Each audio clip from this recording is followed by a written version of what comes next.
Hello everyone, welcome to my stream after a bit of a break. And it's pure shambles today with bugs. Like everything is completely bugged, I don't know what's going on. One moment. Okay. I cannot start driving. Why yeah, there we go. I don't know. Can I join? Do I have to restart? I can join. I don't know. Like today I was trying to join servers. I couldn't join servers. I tried to drive offline. I loaded offline like race weekend and it threw me into a server. And then some setups were loading completely wrong. Fixed setups are not a thing yet. It's still open, fixed kind of. Okay, I can start driving. That's a positive. Let me quickly then load my setup if this is correct one. It's not. Well, fuel ratio is wrong. It's ×2 fuel, so it's gonna take a bit more of fuel to do some laps. Okay. 3 seconds of practice session. Let's go. Right. Well, that's how to exit a garage. I really don't know like what's going on, but it's not great today. Qualifying. Well, let's do qualifying. Do I have new tires? I have new tires. That's nice. And there's 4 new tires remaining, right? And where's that little? There is no more that, like, there used to be like a little pop-out window in the HUD here, but I guess there it's not anymore. No in-game sound. Why is everything? Yeah, it's back, right? Please tell me it's back. One more thing I forgot. Okay. Alright, and we are live. Also my millimoles per liter of my blood sugar is over the roof again, but it should come down. A stressful afternoon. And to make it even more stressful, I saw a hot lap around Qatar with the Peugeot of 37.3, which is roughly 3 seconds quicker than what I managed. So there is a lot of work to be done. Anyway, hello everyone in the chat. Thank you already for all your likes and the messages. Yeah, I mean I can set a pit stop, right? It's not a problem, but it's not showing the amount of remaining tires and so on.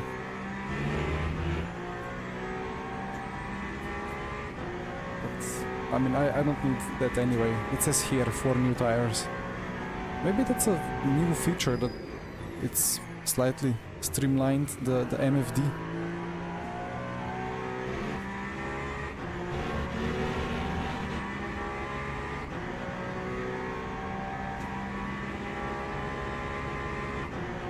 Why did it... was it me requesting a pit stop again? Anyway. We are in qualifying. Let's try to put together a lap. And it's the beautiful Curva Grande layout.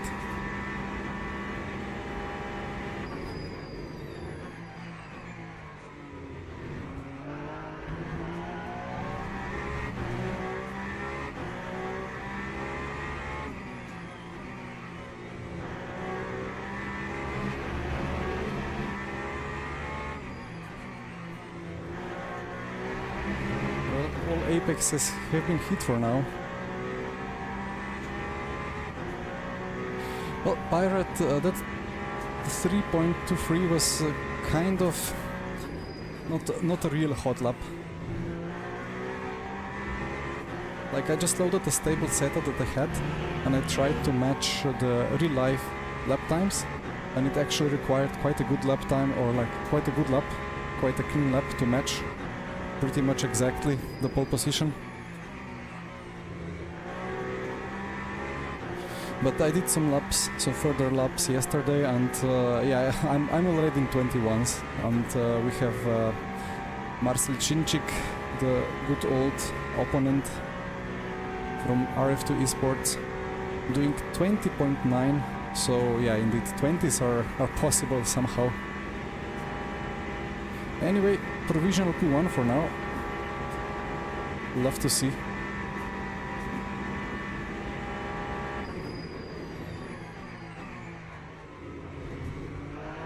The Peugeot is pretty good at taking these sausages, more than some other hypercars.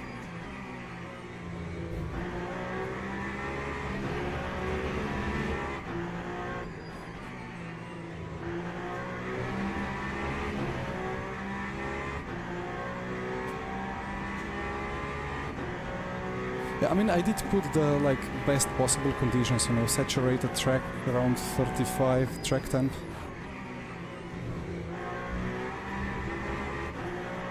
Although it's weird at Le Mans because, I mean, you have softs available and softs are very good, but they get absolutely destroyed in high-speed corners, in high temps.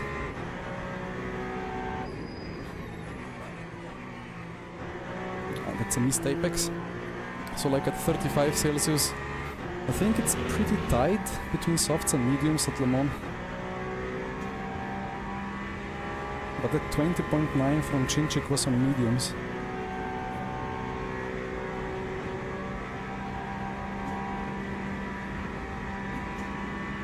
Two more attempts.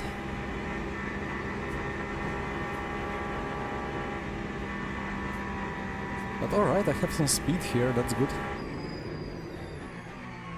Okay, that's not good anymore. I'm gonna take a bit of a slower lap here and strike again for the last try. I don't know, like after the update, the tire temps in MFD are much lower than before. Would be good to have some proper documentation on what temps we are actually targeting. Yeah, Joao, better than GTs, indeed. It just reminded me of that fateful Porsche GTE race where I got, well, where I spun myself over the sausage in the battle for the win on the last lap. I drive the Peugeot because I kind of didn't want to drive the Ferrari, as I'm not really a fan of Ferrari, and the Peugeot was seemingly quick and had quite good handling, like it wasn't too aggressive or anything. But the situation is that hypercars still don't have the new tires, so I will not really touch anything apart from the Peugeot because I have setups for Peugeot and I use it in the VMS Pro series. But after the hypercars get the new tire model, I'm gonna try everything again. Oh, that was messy. A bit of a lockup.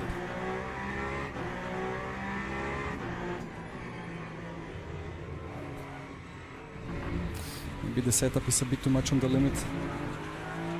But, well, that's quite a gap to P2. And there is quite many splits today. It was good to see.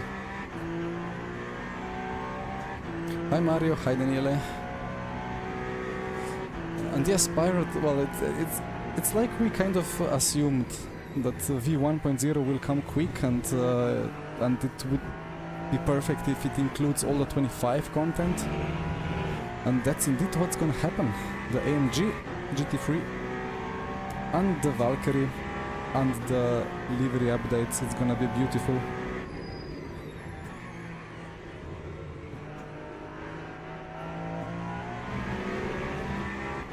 Alright then, pit stop practice.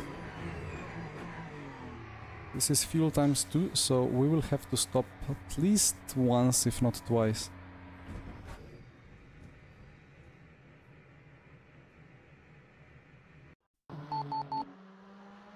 So let's quickly go here and increase this and take the new tires before I forget. And let's hope that there is no bug with the tires anymore.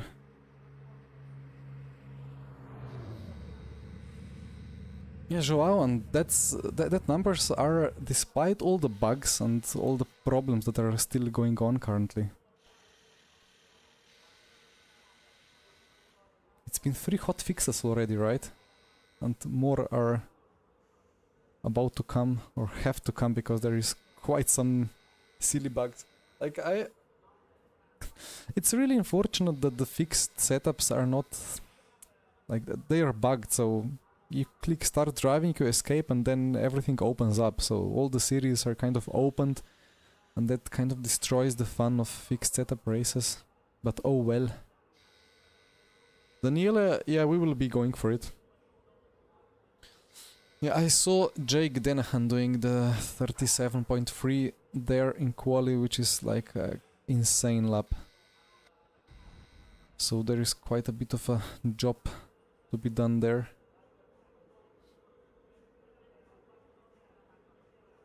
Yeah, fixed setups need further updates for some tracks for sure.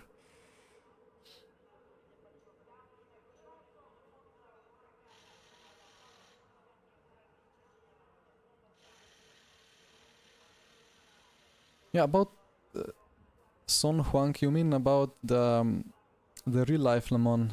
I mean, if you're talking about WEC, I still don't know how they managed to underbob the Ferrari this much.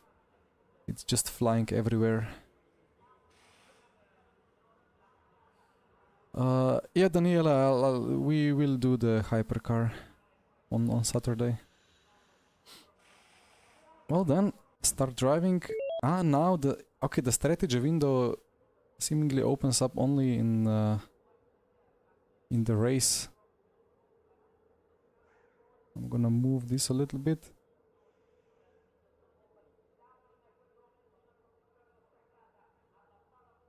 So no tire change.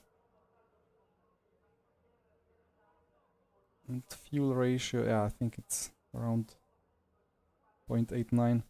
Anyway, let's see how this goes. Not sure how... I mean, the Ferraris are really good on the start. They pull away better. What's going... Okay. I got scared. The timer went to 0.1 second and then it just froze there. I was like, uh-oh. But we are alive. Everything working. I did change the tires, yes, Joao. I have fresh 100% mediums, which is quite nice. Hachemi, we will do it with Michi. Yeah, Ferrari has really good start, really good, pulls really well, and I mean the Peugeot has quite low drag anyway, but there is a Peugeot without the wing in P4, I see. But yeah, let's see how this goes. I will be slipstreamed and then I have to survive the first chicane, well, the second chicane. Here we go.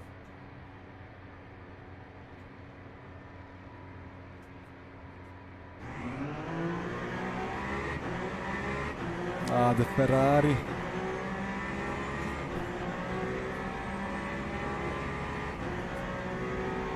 Now, this is going rather well. Getting aero pushed from behind. Don't bump draft me, don't stall my diffuser. Defend.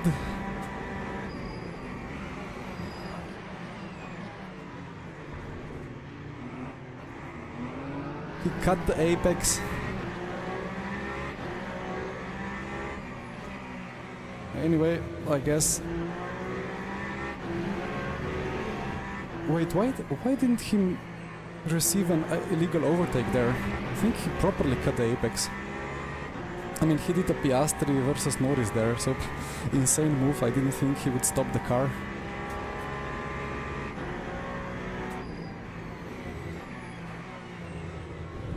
Anyway, overall, the start went better than expected. Now we can save fuel. Hi, Shiny.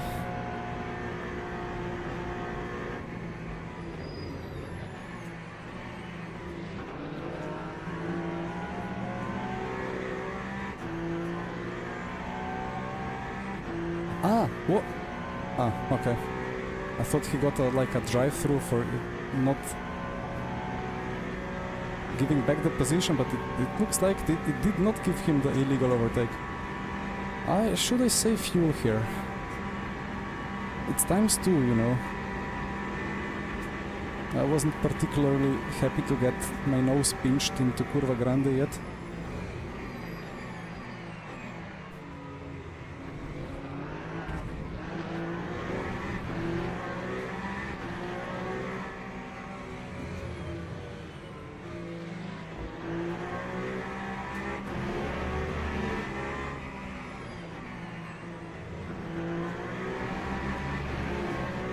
They were bump drafting at...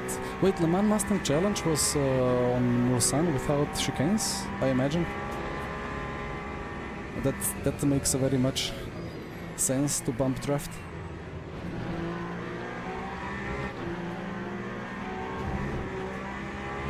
But something is bump drafting on a straight, and something else is bump drafting through Curva Grande, which is not easy flat out in some conditions.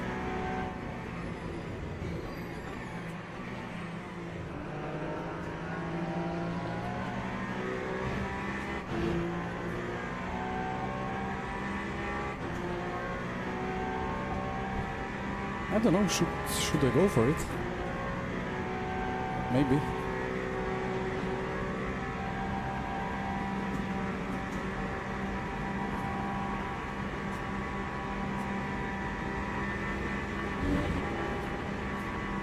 No, I lifted a little bit subconsciously. Ah, okay. I mean, I got surprised there. I didn't think he wanted to be the leader that hard.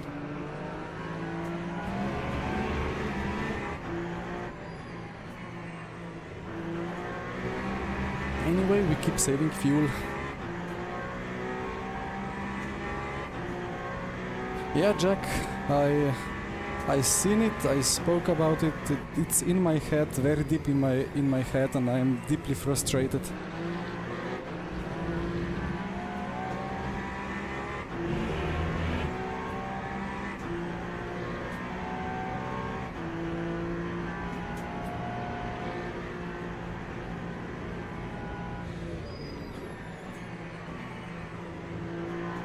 That's quite a wobble. Now the Cadillac with the slipstream.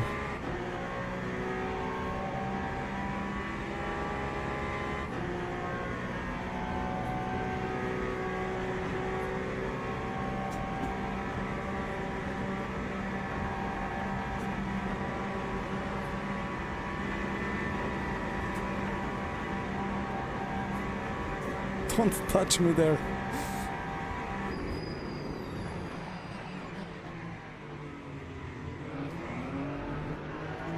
Oof.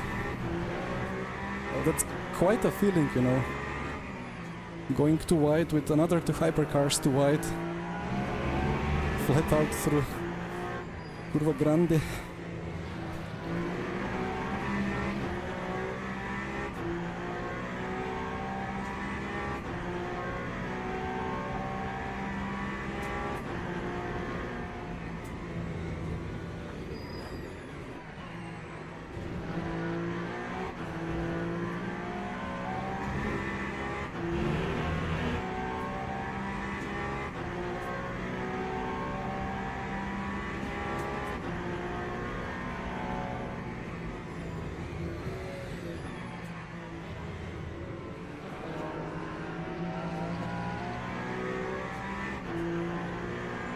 The rear is quite loose in some corners here. Ah, we actually have the Jake in the chat. Well, Jake, explain then. Is the Peugeot really that good compared to other cars?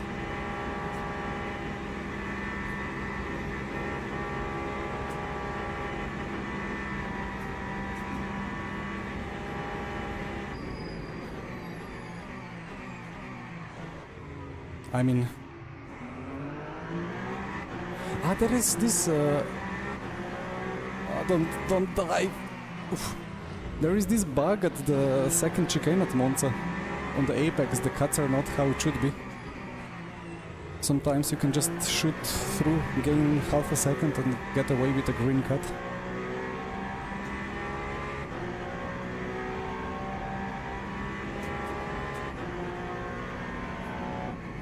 I mean, I don't want to keep defending into every corner, right? And every time he goes for the apex, he's just wasting fuel.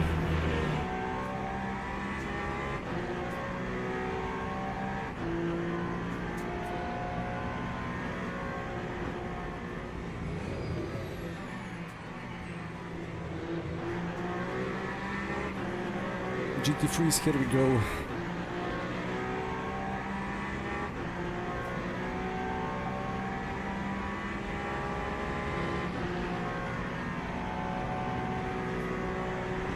Why is he's turning into me on the straights?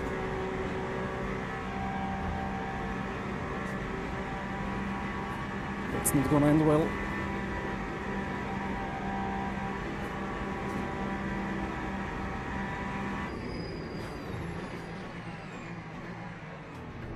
What a move! How is he pulling that off?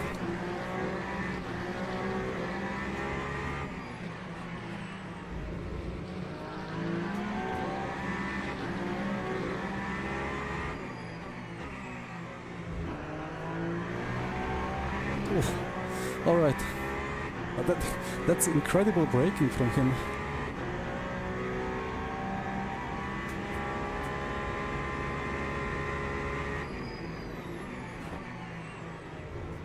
Uh-oh. That's a Lexus moment. What is it with Lexus losing the rear so easily?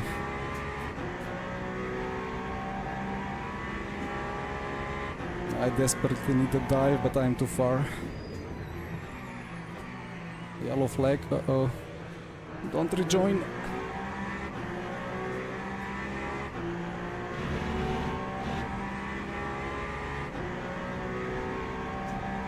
He would have ran into my rear again now if I didn't move forward to the left a little bit.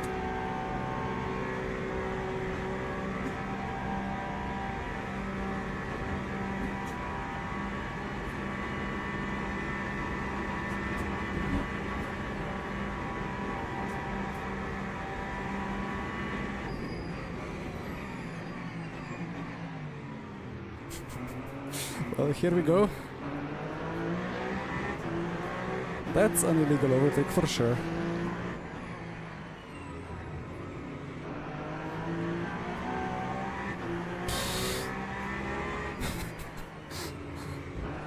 What a race! Happily taking that track limit just to avoid any slipstream from behind. And classic stuck in the Ascari.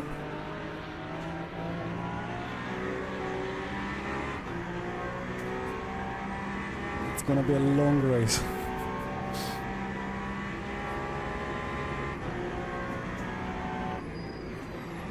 Well, I let you go for it. Enjoy. Give me the toe.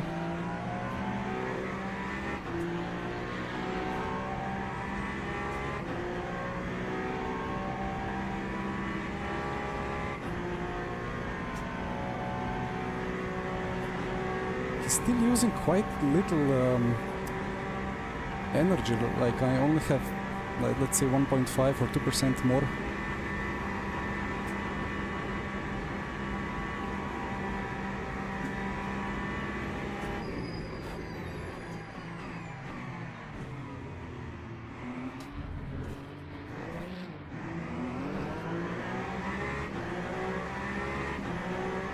Was that mismanaged by me?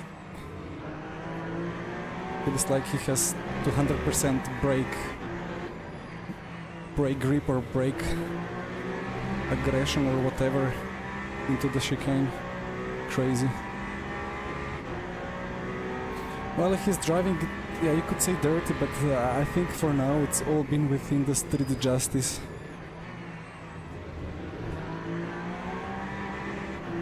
There hasn't been a moment which I could just like protest him for. It could be the ABS. I mean, it gives you quite a bit of kilograms, right?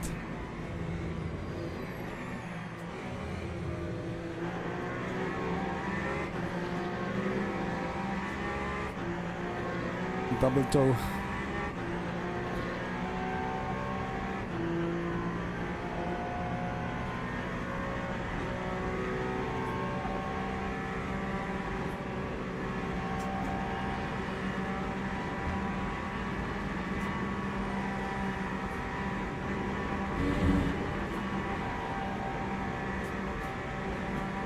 He's gonna go for P1. Or maybe not.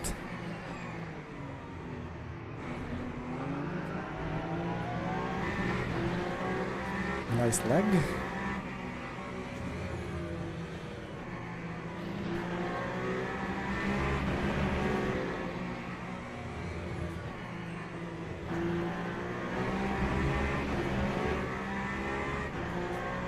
It does feel like NASCAR indeed. Luckily, like everything here in LMU, in online is... Ooh! It was inevitable. It was inevitable. A bit of a shame, it was a fun racing, for sure. I mean, it was over the limit, but it was still fun.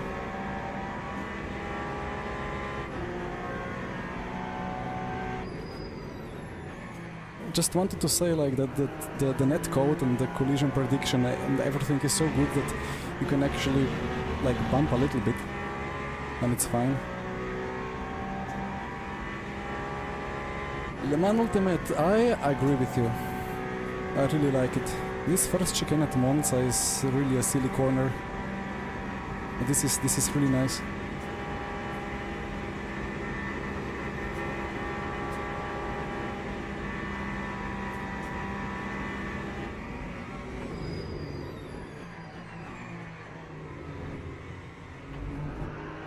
How much time did they lose? They went? Ah, they lost a lot, right?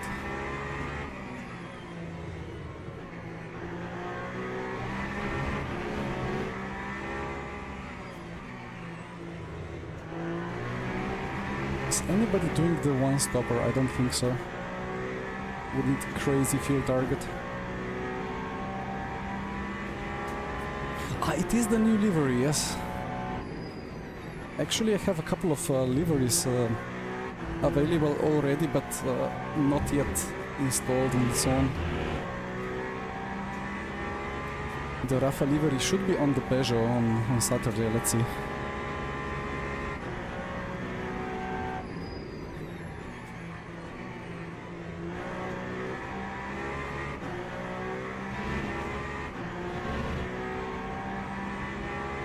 Racing stewards. I mean, there is really not much to be stewarded. A nose was stuck in and they went off.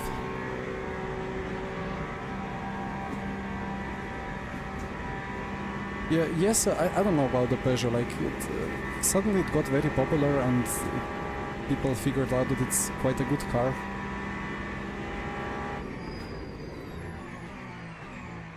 It never was a bad car, you know, like a year ago I did run it for a couple of months in most of the special events and so on, and it was always competitive.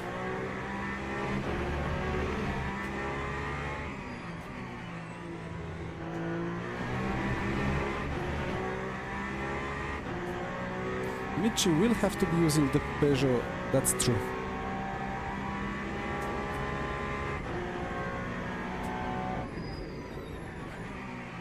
But he's a bit fed up with the Ferrari anyway.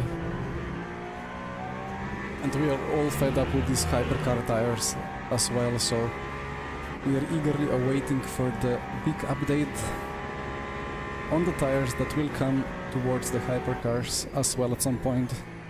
And it's gonna be really good. I hope.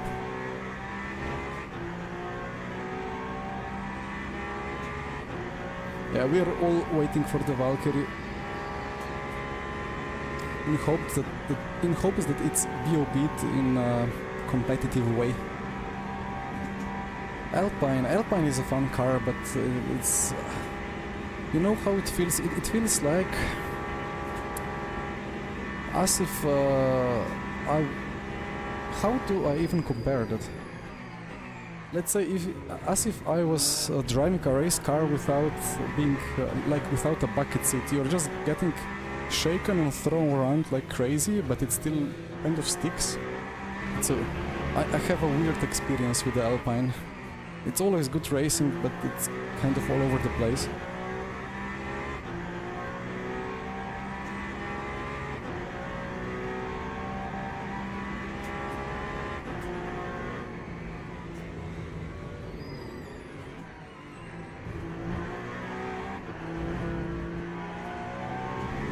I imagine that Valkyrie will be like the Peugeot 23 or like the Isotta Freschini. Not quite a second or 2 seconds of pace, but also not really on pace. All around. But maybe 2-3 tenths off, I don't know, let's see. Or maybe they actually make it usable. 2 laps to go. Let's not forget about the fuel target.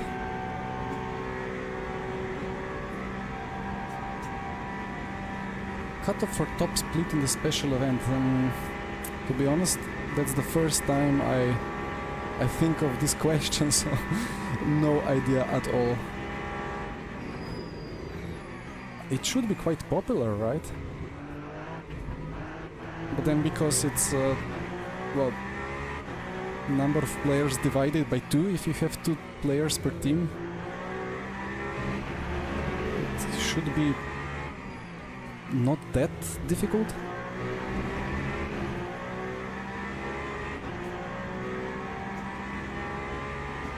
But like if you're gold, then you're surely making it in, and then if you're silver free, probably as well. Feels like in every lap I'm getting stuck through a scary. Uh-oh. Yeah, I was not gonna go flat out through that. P7 is caddy as well.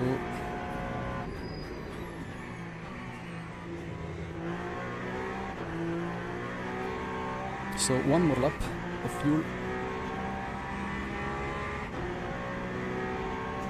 Yeah, Adrian, that's indeed a good way to do it. And it's not really, I mean, it's not really anything new, to be honest.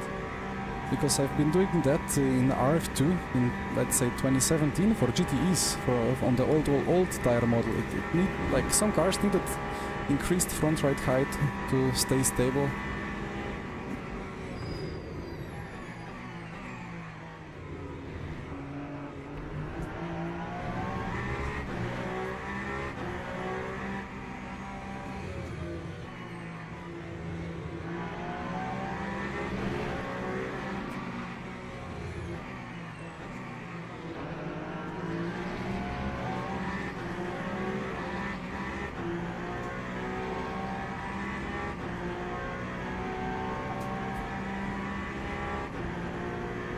Alright, no tire change.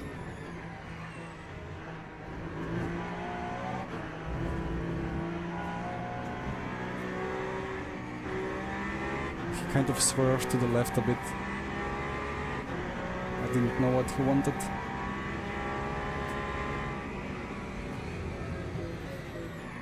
There is so much traffic here.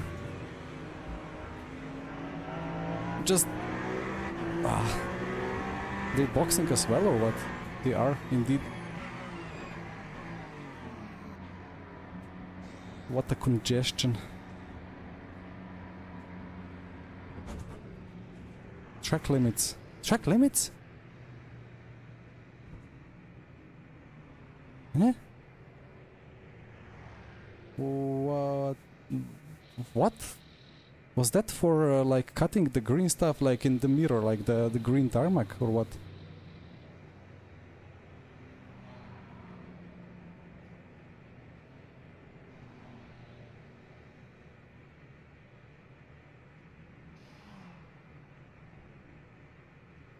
I cut the right of the pit lane. Yeah, I saw that like even if you're cutting the inside part of the white lines on pit exit, you get a cut calculation, and I got quite confused.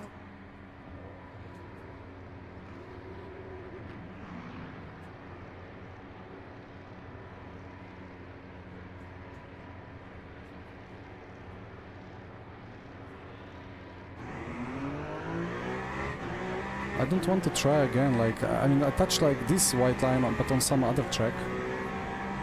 Drive through for P2, unlucky.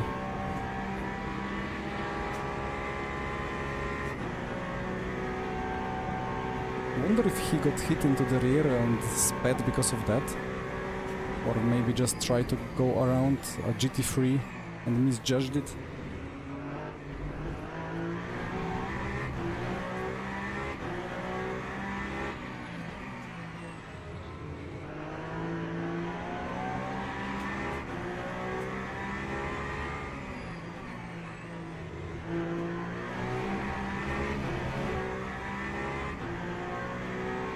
Wait, it's... I think I have miscalculated the strategy, to be honest. It's only one stop.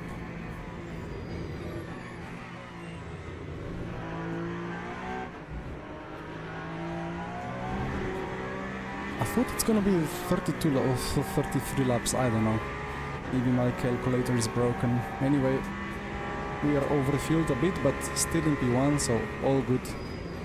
Should be full push till the end.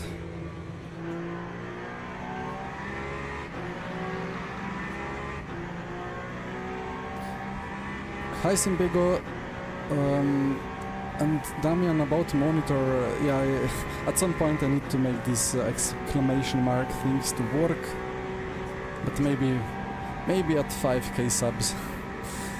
Anyway, it's Samsung C49HG, a bit of an older version, like 2017, 2018 one. Oh, that's a tire.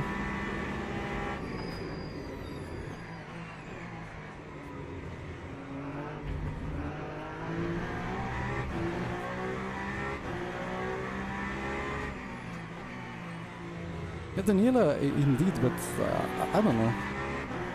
Like, you shouldn't really get a penalty for cutting a random white line as well. It's either the main pit entry line or the main pit exit line that actually separates the pit entry and pit exit. But if you just drive around, like drive on a random white line in the pits, or like random white line that's separating the pit exit lane from grass or whatever, like why is that a cut? Doesn't make any sense.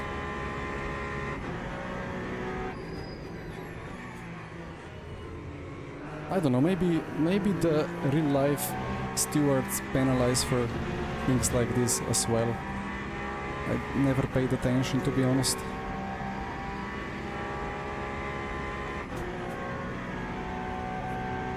And about updating Monza with the new version, I really hope so. It feels weird, yeah, driving on these curbs that are quite different.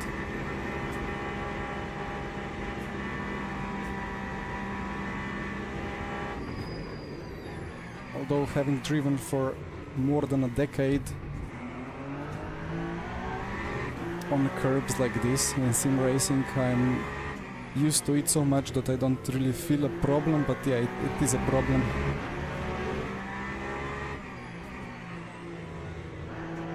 I cannot hit the apexes. Let me...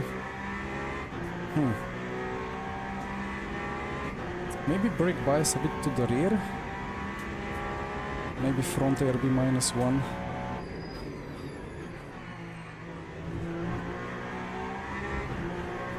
I want more rotation, but I don't want less rear stability.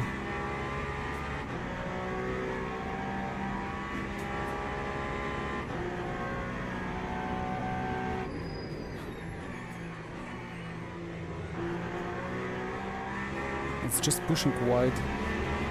Maybe let's try 5 and 2.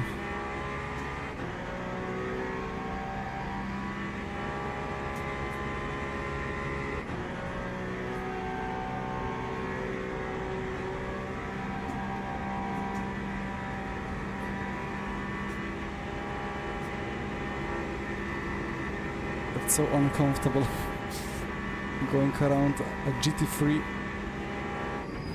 I mean, there's a reason why there is the chicane in real life there. You cannot really have a safe race, because incidents will happen at some point. I mean, they do happen at Curva Grande, but at like 200 kph. But without the chicane, it would be 330, right? And then it's a bit more difficult to slow down the car before the barrier.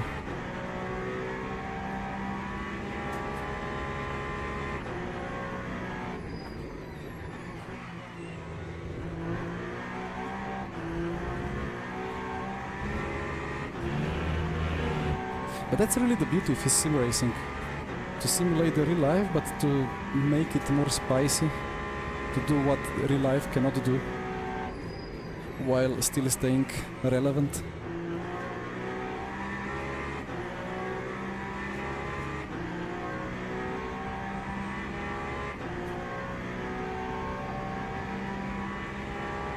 Actually, we're right on the target with fuel.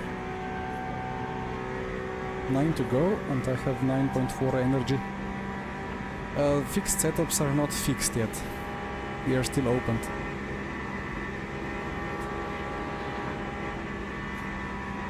Well, they are opened once you click drive and then escape, and then you can load the setup or change the values.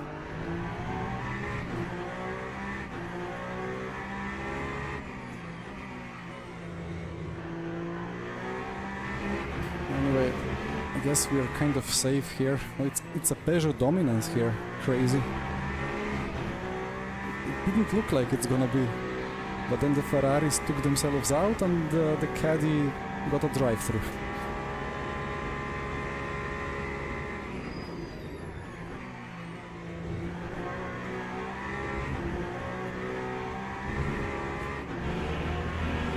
It eats those anti-cuts so well. Special event has been delayed. Oof.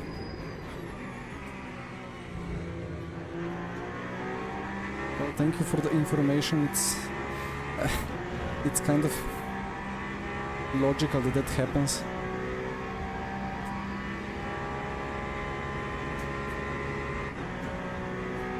Yeah. The studio is really getting pushed hard for the time. So many things still need to be fixed and implemented and so on.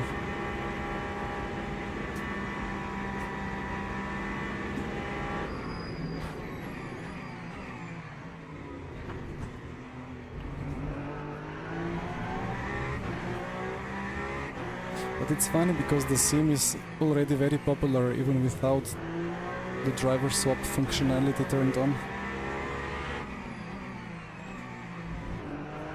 So maybe it's not that much of a critical issue for now. But yeah, indeed, let's first fix all the issues, like having 0% tires on the race start, or loading offline session and getting thrown into a server, or loading Monza practice server and emerging in Qatar, or loading a setup and having a completely different value than before, or like only showing couple of the setups from the settings folder. It might sound like I'm now like naming random bugs, but all of that, what I have said now, has happened to me within like 1 hour of driving. Yeah, it's today has been quite horrendous with the bugs. I don't know what happened. Yeah, a pirate I will. I just need to be careful with the timing because I need to sign up for the next event. But maybe I will quickly escape, register for the next, and then load the replay.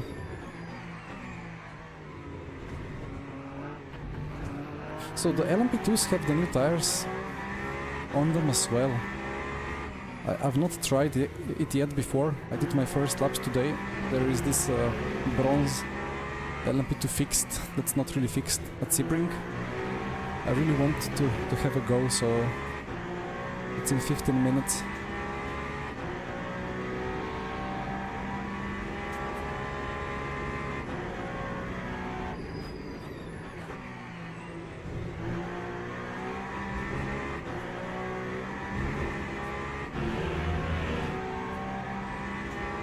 Miguel, it's grid engineering. And yeah, the LMP2's like, I mean, it's Sebring, right? Sebring is special.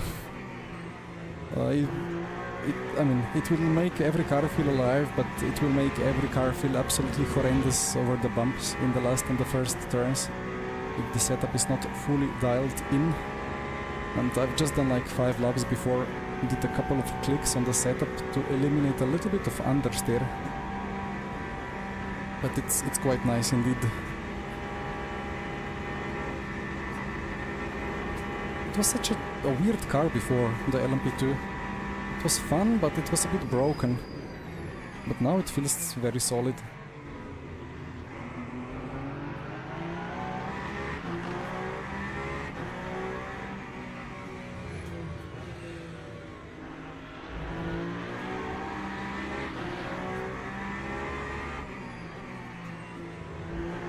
These ARBs fix the car. Actually, let me try 6 on 3, although it's not linear. I think the front clicks are like less different than rear clicks.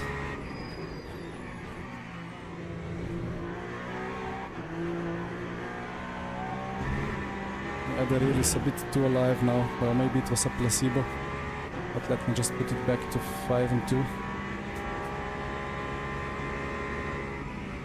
That Lambo is not going flat out.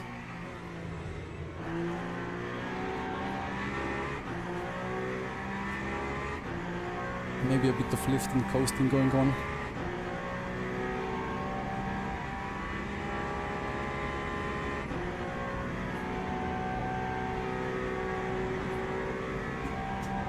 I hope I survive the LMP2.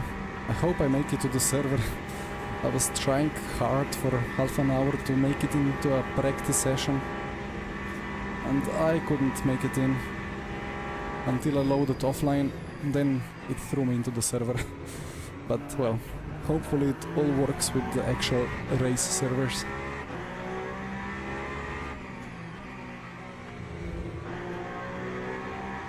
Well, Le Mans Ultimate, I don't know, like is it really that quick? I mean, we will see. At Sebring it was horrible, like 3/10 of the Ferrari for sure. But now the Ferrari got 10 kilos of BOP, right? 15 at Le Mans. Then I got told that the Peugeot is much faster at Qatar.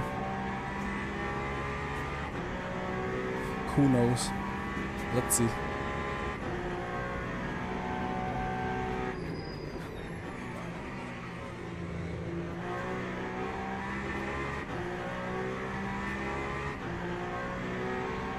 And then, like, who do you take for the lap time reference? Because how many people know how to fully get maximum out of the car? Like, I don't really know. I did some setup work on the Peugeot, but I haven't gone through the whole setup.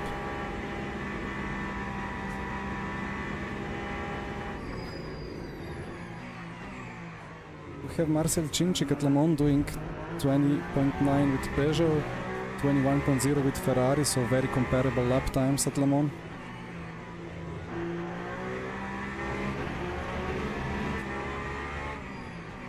So that seems reasonable.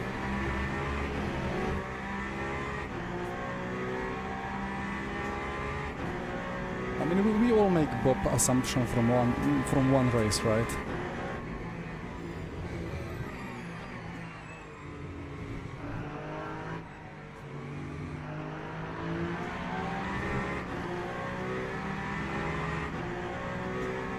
But it's a problem in WEC as well, right? The Ferrari just being way too quick everywhere.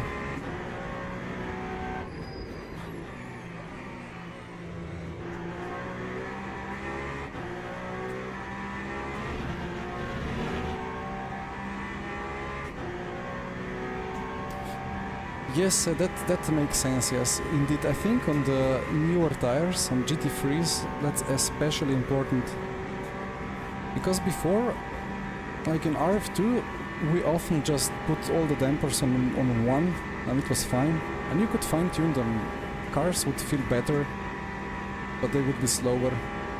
But it turns out that, like, even for the McLaren GT3 in VC that we drove for the season that ended, well, a week ago at Le Mans 24, we had to do some damper magic just to make the car drivable. So maybe it's still most mechanical grip available with dampers on one, but because how tricky the GT3 tyre is now, you have to really put a lot of effort into the dampers to really fine-tune the balance, and then you maybe then you can like take even more rake on the car and get to use more downforce and be faster because of that. But yeah, a lot of work to be done in the future months.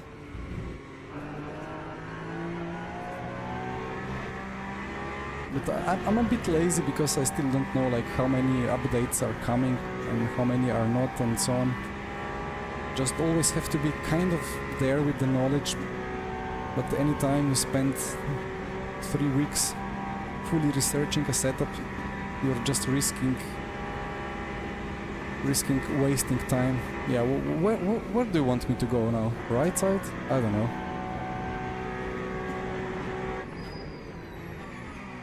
Felt like if I took flat out the inside, he could anytime just turn in on me.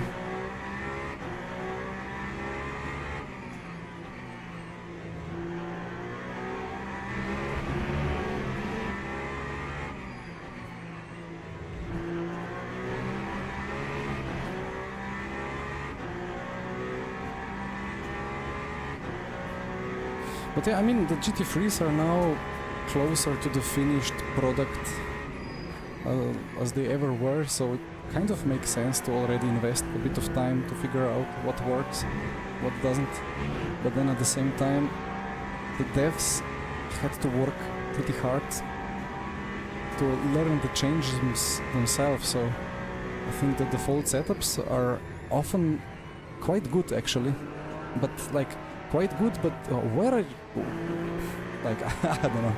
Anyway, I have the gap, just need to survive. Yeah, I think the default setups are good, but in the end, the last couple of clicks that the devs were forced to do were very understeery to make it drivable for general public. And then our job is to figure out first what are those clicks which make the car slower but drivable, and then kind of get fully on pace to figure out what the tires want, and then start doing more clicks. Well, all the setup shops have been having quite a party. BMW driver, potentially. Alright, I mean, here we come through the last couple of corners. I don't know, like I kind of wanted that big slipstream battle from the start to keep going, but at the same time it was either way gonna end up in a barrier or in a gravel trap, and happily I take a bit of a cruise till the end rather than take a trip to the gravel because of a mistake from somebody. Here we go, into the checkered flag for P1, very nice. Okay, 5 minutes to go. I can quickly check the start.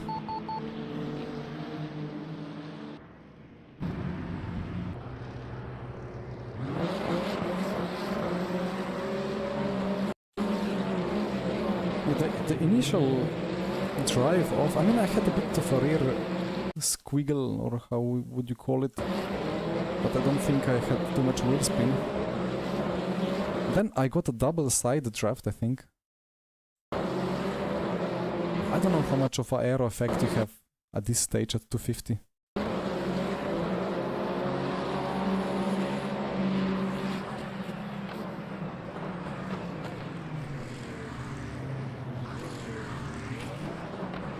He did not get an illegal overtake for this.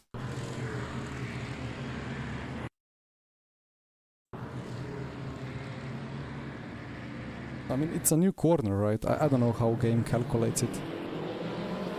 Thank you for the GGs and GRs.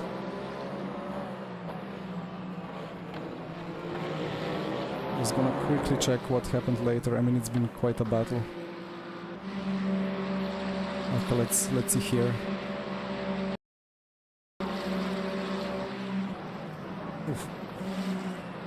I mean, I kind of brake checked him, but I had to brake here. Like 150 board is the braking point. And then there is a Mustang that's going that goes slow.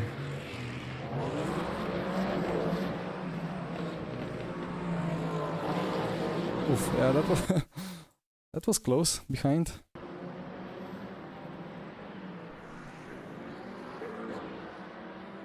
So that was this. I have 2 minutes to go.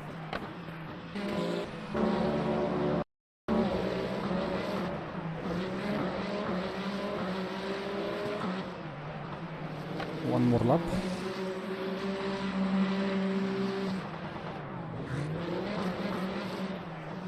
It was here, right? He just went for it and tapped him. What, like, how do you call this? Like, overcorrection. What? That's crazy. How can you get such a... What happened there? Okay, what is this? As if there was like a patch of crazy high grip surface. What? Like on the white line or what? What is that?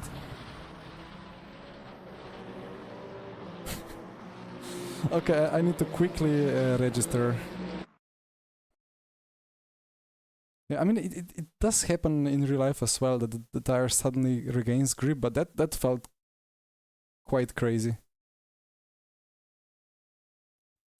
Online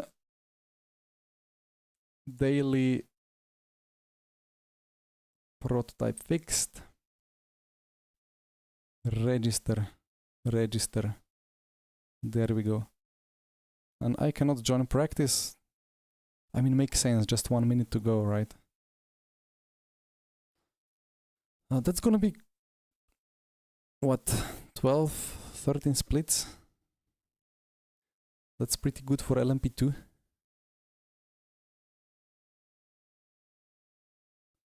Not sure if the results are already available. They are. +2. Okay. I'm gonna take that. I think I didn't get any result from that Qatar race, right? It just didn't count.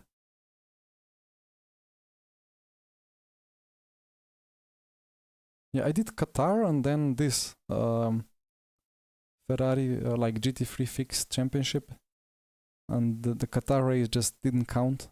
But I was P2, and it would have been quite a lot of DR gain. It's a bit unfortunate, but alright. And yeah, this is another bug here. It shows the time to the next race, like to the last race, not to the actual next race. You have to win to keep DR. Thank you, LMU. I will probably crash out in turn 1, but let's see. I did a couple of clicks that make the car to rotate, but not crash, so I think it's gonna be fine. But let's see.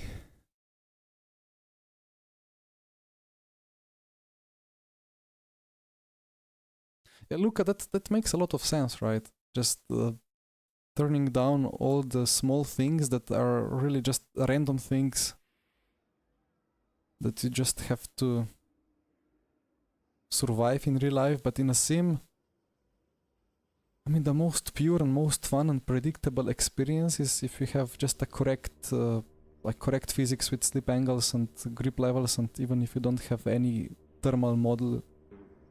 Wait, I have to first click start the driving, then I have to click escape, return to garage, then I can load Then I cannot load the setup because something is broken here.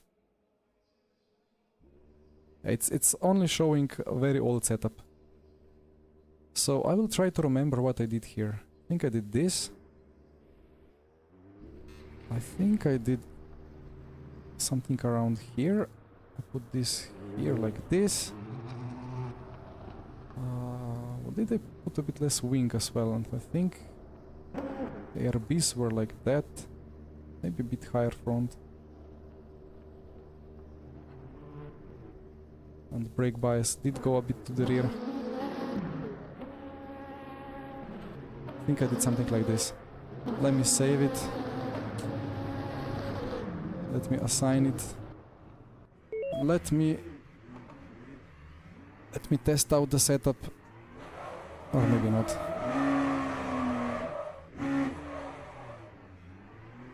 I think my TC override button is broken, like I have... I cannot show it really. Like this rocker shifter that's above the real shifters on the back. I have the TC override there, but I don't think it works. I can copy the setup. I mean, it's in that folder, like, I don't know. I looked in the Explorer before and I couldn't really make any sense. Anyway, the initial brake input was survivable. How many liters do we take? I don't know. 18, and just go for it.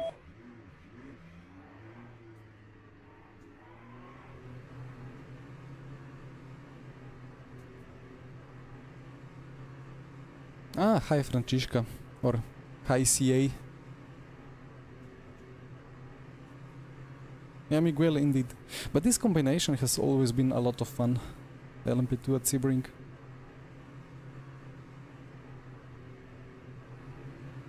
Right, so we have tire warmers on, which means that it's instant quali on, right? Lap time is gonna count from the get-go, so let's make it count.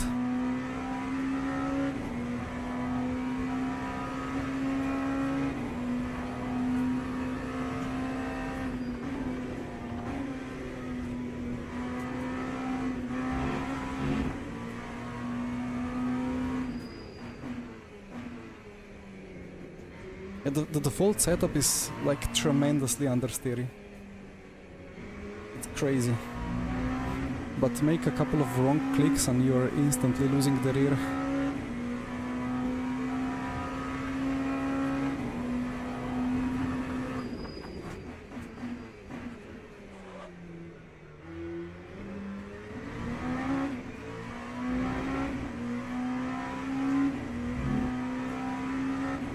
I mean, ideally they fix the fixed setups and we actually don't have to mess with setups for these races.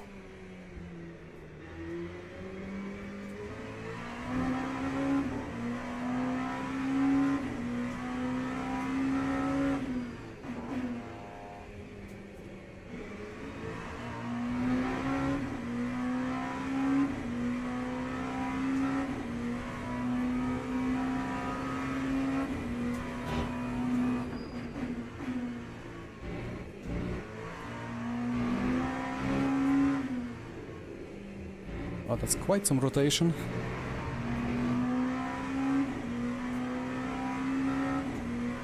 Loving the purple sectors.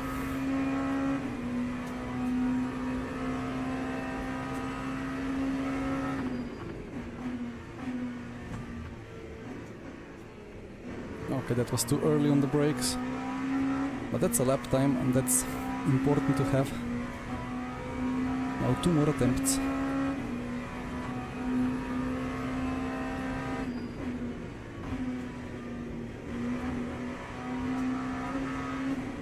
Did you know you can get invalidated lap time by just gently bruising or touching the turn 1 apex wall?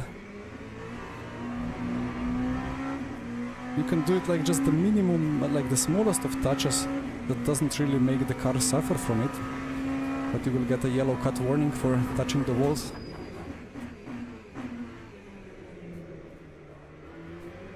Okay, that's too much of rotation. This is the kind of beautiful rotation for air factor 2 and for the older tire models. But on the new tires, you can catch it. All is good, except for the delta.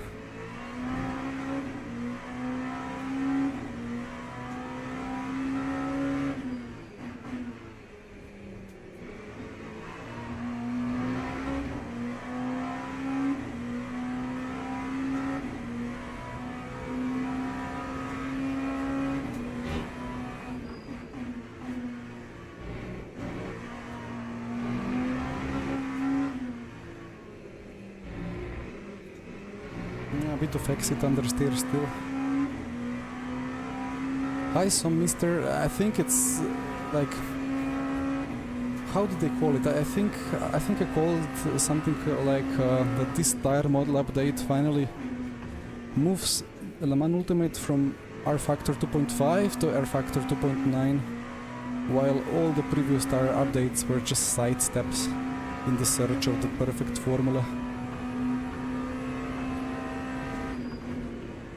Obviously still a lot of work to be done to make it perfect. Whoopsie. Well, keep driving to learn the limits a bit more, but that's a lot of time gone.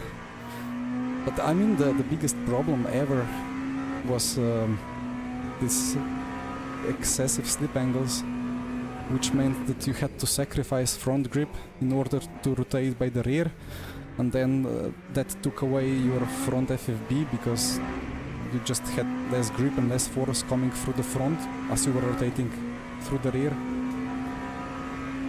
And the cars were ridiculously sideways, and they still are, like hypercars are still ridiculously sideways in many places. I mean, in real life you see hypercars go sideways, but in a different way, in a very different way, and not under throttle. If you go this sideways under throttle, you're just off instantly.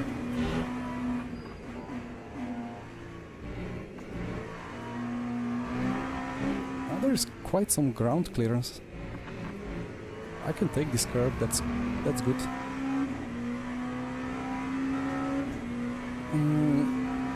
But, I mean, overall it's just difficult to put everything into the words. And for sure it's also difficult to drive if you're very much used to the almost infinite grip that you had before from the rear. Because before the update it really felt like you kind of had a stability control on the rear that only stepped in or kicked in after you had a bit of slide.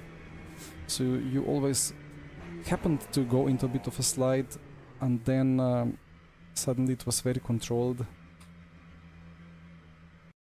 But now it's much more connected to the ground. Ferrari got DQ'd. Was that the P3 or P4? I mean, probably doesn't make a difference. Aston first points. Interesting. I mean, that's cool, but weird to see one car get DQ'd. P4 Ferrari. Okay.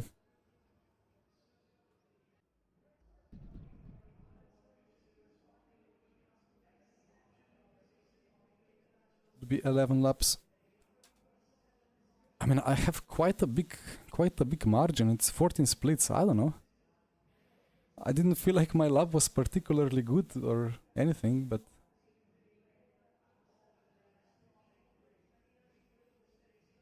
just gonna take 40 liters just in case if I fully miscalculated something. And tires, new mediums, never forget.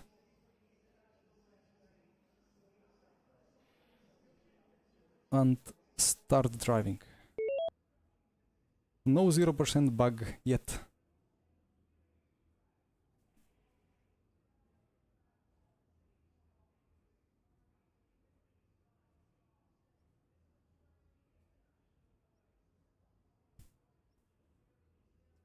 Hey Marod.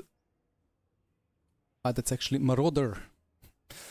Yeah, I don't know, like I try every day actually just in my head to, as I drive, to understand what is the actual difference in this, on these new tires that the GT3s and, well, the LMP2 has. And it will have to click a bit better at some point. Because it's quite a big change and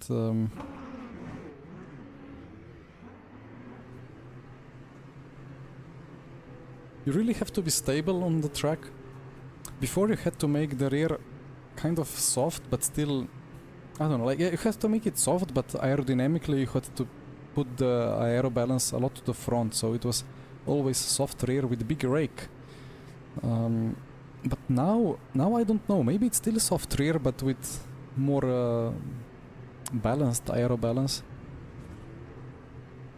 Because before you had to make the rear unstable natural, like it had to just start rotating without you forcing it.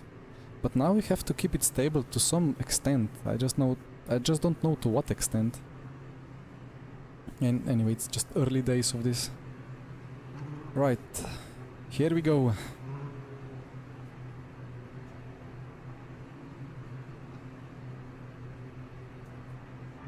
I really like these yellow lines or like green lines ahead, so that you know what lane to take,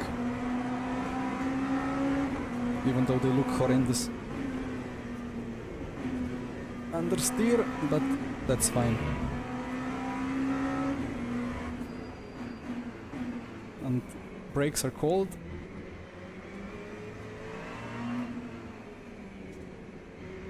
Luckily I didn't push the limits, but every time with LMP2 I forget that one has to warm up the brakes, because there is absolutely no performance on them when they are cold.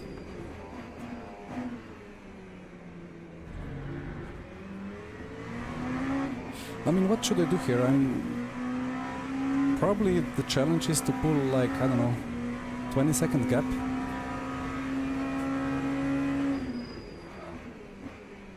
But it's really my first ever race on LMP2 on the new tires.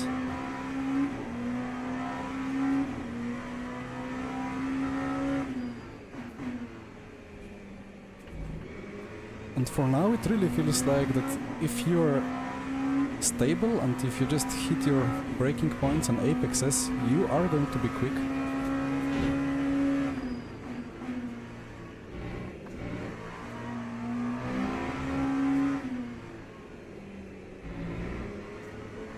And within the limits it really feels solid and rotating. 20-second gap with a spin, that's not gonna happen. Hi Kyle. Hi Mlondi.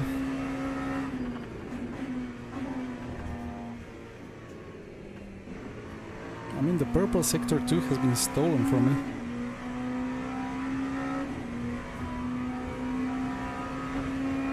I mean, 20 seconds is unrealistic, 10 seconds is realistic, right? It's 20 seconds with a spin, but if P2 spins, then that's doable.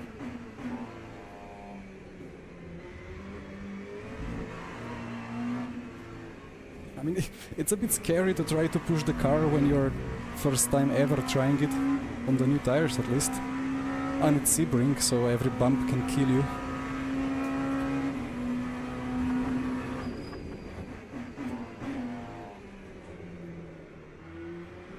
There is the classic RF to drift, just that this time it does not give me performance. Matthew, yes, that's an LMP2, the Oreca 07. Speaking of LMP2, super happy for Tom Dillman and his team for winning Le Mans 24 in the LMP2 class. We've been teammates for was it 2 or 3 Le Mans virtuals?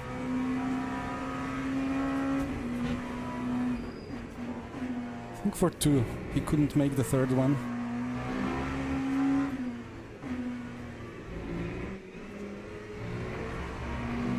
Really hope he gets a hypercar drive at some point.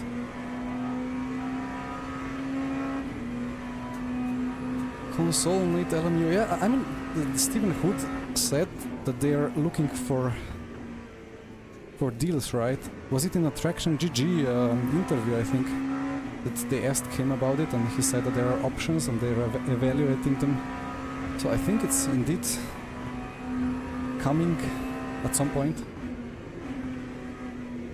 Obviously, first thing that has to happen is 0 bugs for a couple of weeks, so that people actually start trusting the platform.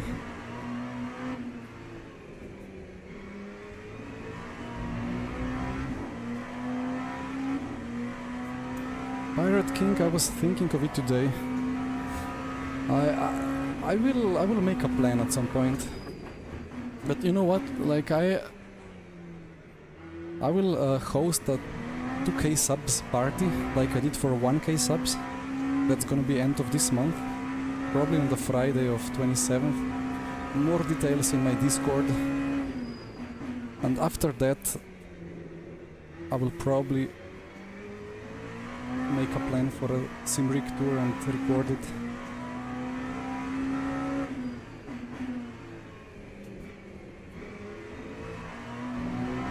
I'm not gonna make that 10 seconds gap, right? P2 is quite fast, to be honest.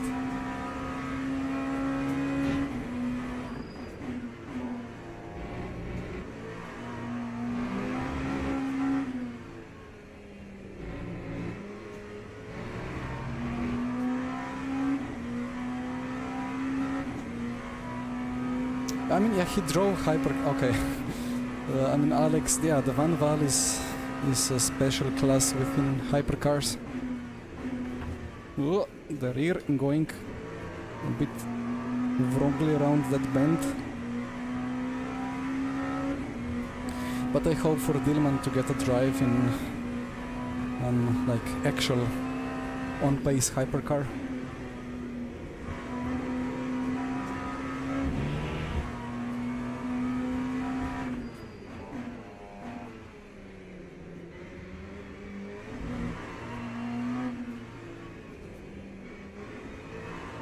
This corner is so pleasant on the new tires now.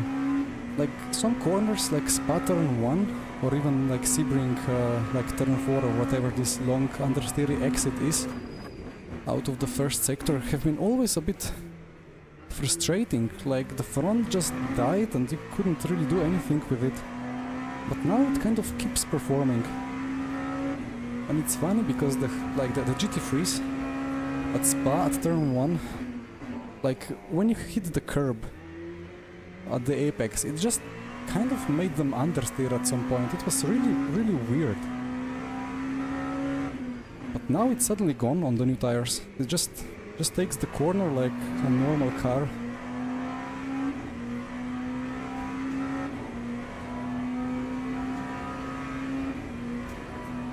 About FFB, there is nothing special, to be honest.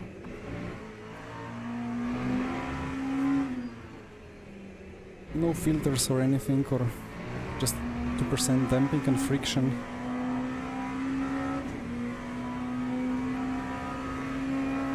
But the FFB on the LMP2 always felt really good.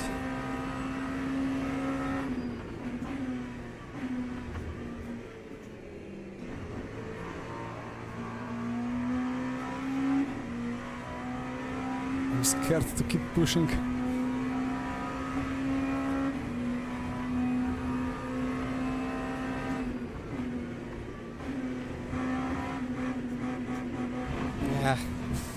Yeah, that exit understeer, I don't know. I think that's generally a problem now on the new tires because they are so sensitive. Before that, with pitch sensitivity, like when you went on brakes and generated a lot of front downforce, the tires just ate it up. But now they don't anymore. And then you make a car stable for the entry.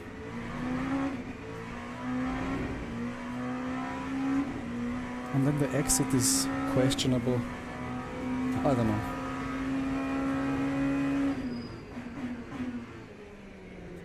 It's not really correct to discuss setup clicks in a fixed setup race which has a bug so that it's not really fixed.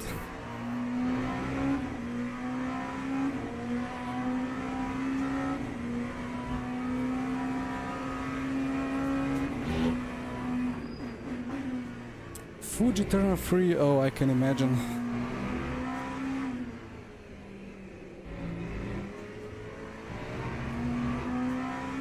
Wait, what car was it? I saw the Lexus spinning out of long sweeping corners like crazy. This is so much on the edge. Yeah, no, I have to abandon my thoughts of a 10-second gap. I want to win. I want to survive in the lead.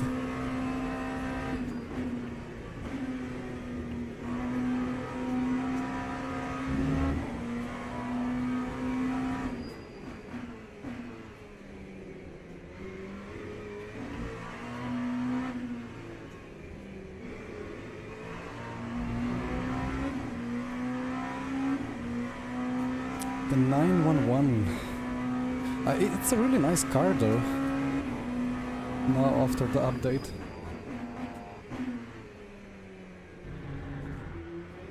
The Porsche, I mean.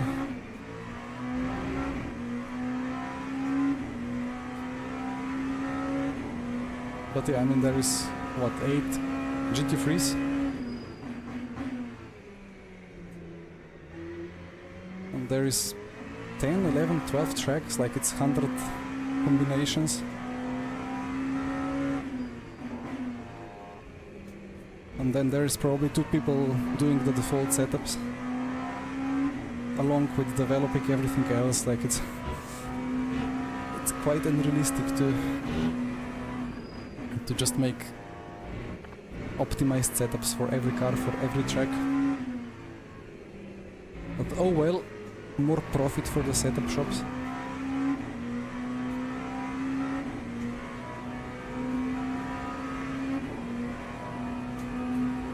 Stephen Hood mentioned LMVS many times in the interviews.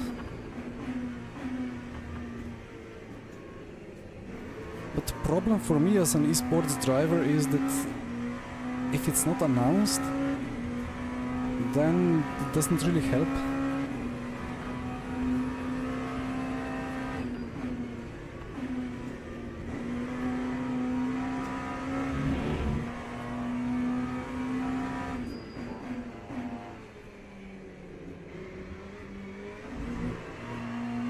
Although at the same time, I kind of want that it's announced as late as possible.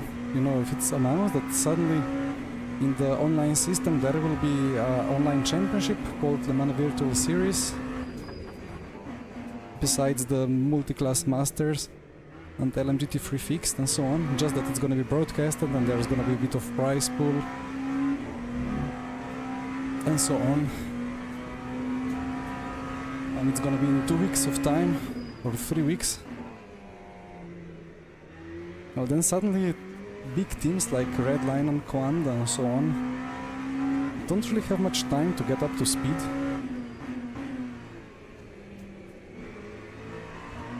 And if it depends on the DR of the team, then it's additional problem, because they need to farm that DR in a very short span.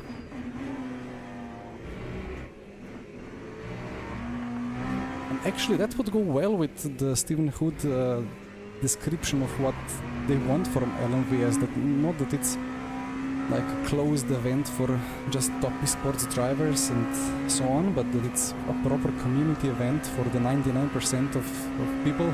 I think he used words like that. And the way to do it would be to just shock the big established teams that are now in iRacing and so on, so they don't have time to react. And this weird push understeer feels like as there was like motor on the front also trying to pull the front, so they start sliding. But I'm just overloading the tires, so yeah.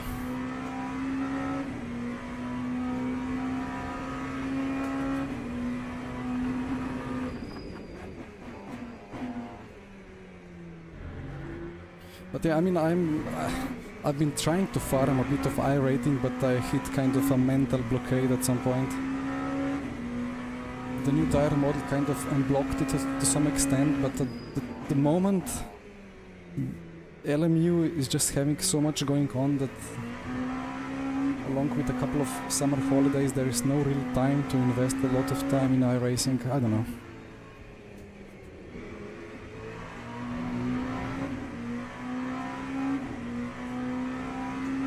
They added... I don't think they added anything to the broadcast. I don't think they really did anything with the broadcast system. Don't crash, please.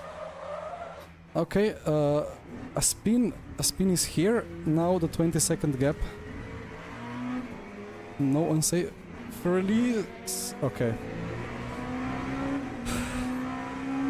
Part of the plan. Now the second part of plan is to pull the 20-second gap and then it's all good. What happened there? Like, the rear just gave up.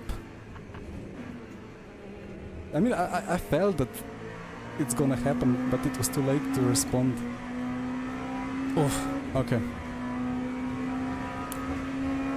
Yeah, it's all planned and pre-scheduled, right? We have a fight for P1.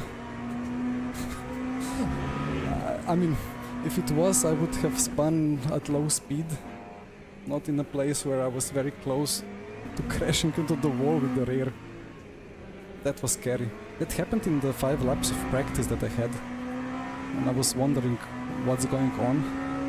But I think it's just this same issue as on the GT3s. You brake hard, turn in, and you think that... Ooh, yeah, you see? It doesn't really need a high-speed corner. It's just this pitch sensitivity or like front dive sensitivity that the tires don't eat up anymore. We are used to putting the front, the nose of the car absolutely to the ground to generate maximum downforce and then just throw the car in. But it's not working anymore, like it's not realistic, so that has been patched and now we need to update our brain.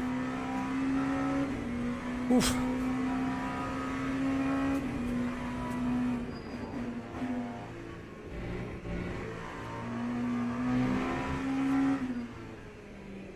Well, back into the lead.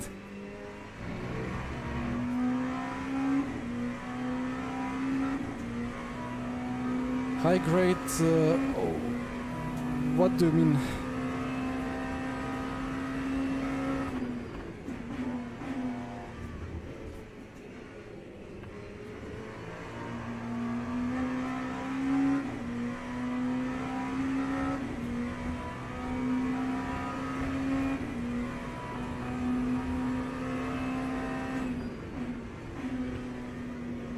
Yeah, I have zero trust into the car now.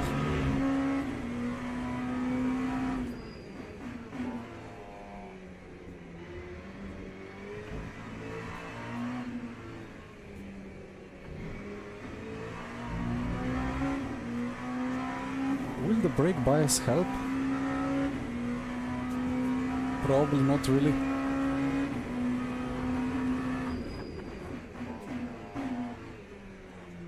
Now I have front to right locking up a bit. I don't know. It's just the suspension and aero platform that needs just a complete rethink on the new tire. Well, Qatar kind of confirmed, but now I hear that the whole special event has been postponed. So, I don't know. That's kind of good, like I don't really have much of a need for a driver swap race on Saturday. Although if it's the first ever one, I absolutely have to take part, that of course. But I prefer to have Saturday a bit more free and have a bit more time to prepare for the 2 hours and 40 minutes of Le Mans on Sunday evening with VMS Pro.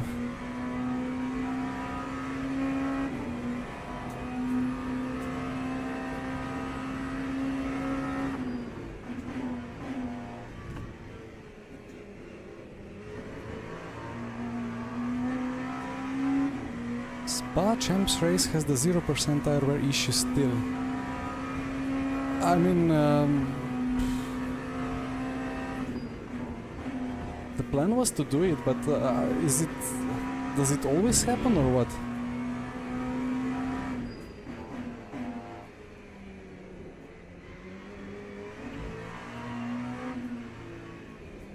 As far as I understand, it happens if there are limit.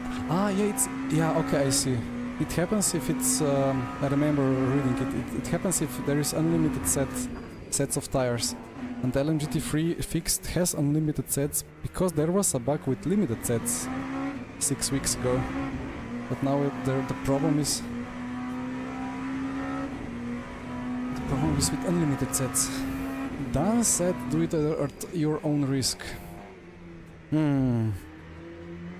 Copy.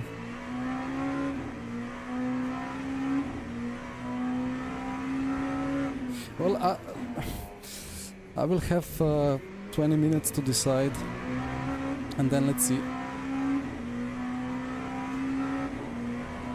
if people that normally race with me on the Tuesday evenings, like Luke Whitehead and co, are gonna register.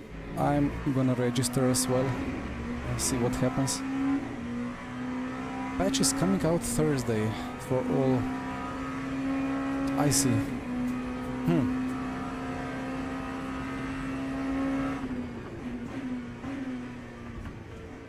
Yeah, let's decide. Anyway, P1, that means that I'm not gonna lose any DR, which is good. What a weird race. Let me check that spin. What was the lap? Come on, timing. Lap 9.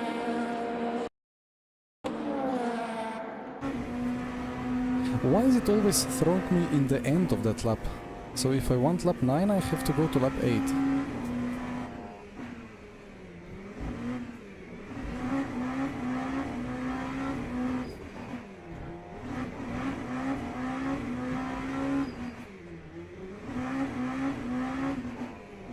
Right, it was here.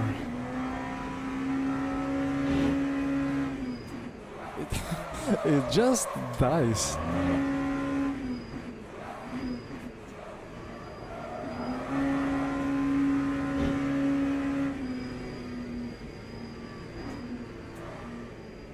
It was on the downshift. So downshift plus input into the corner. Immediate death.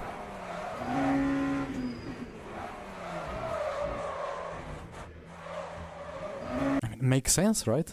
If you have a very neutral car with a lot of front grip aerodynamically, if you're gonna just downshift and throw the car in at the same time, of course the car will snap, right?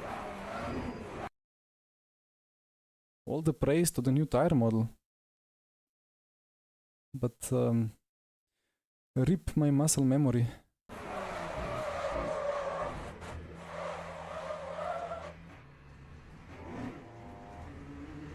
This happened to one of the guys at Indy 500.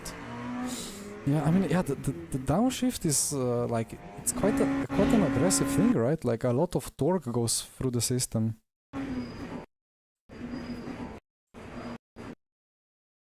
And like on some era of F1 cars, like in the... I watched a lot of Michael Schumacher on board. Why did I pronounce it in the British way? Michael Schumacher. And like 20 years ago, like I'm or 15, I was downloading his onboards, and he was always like going into the corner, and then the front started to understeer a bit, and then he downshifted again in the middle of the corner, and that induced a bit more rotation and engine braking. It really worked. But he always waited a little bit to have extra downshifts available in the middle of the corner. Anyway,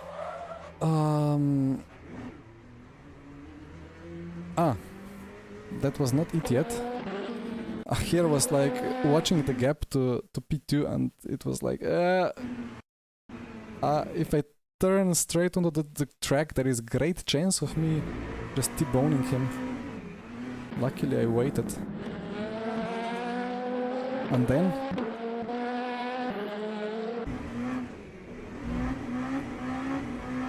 it was another corner, another downshift.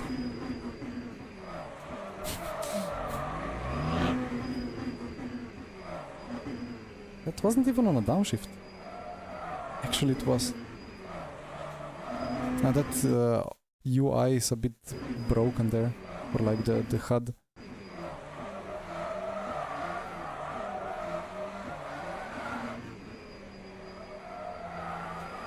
I think he downshifted over a bump, and then because it was lower speed, less load, the snap was slower, but still quite dramatic. Alright.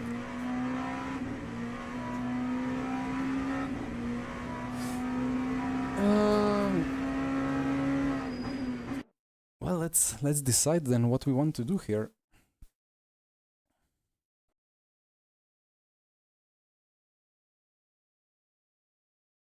+1, nice. So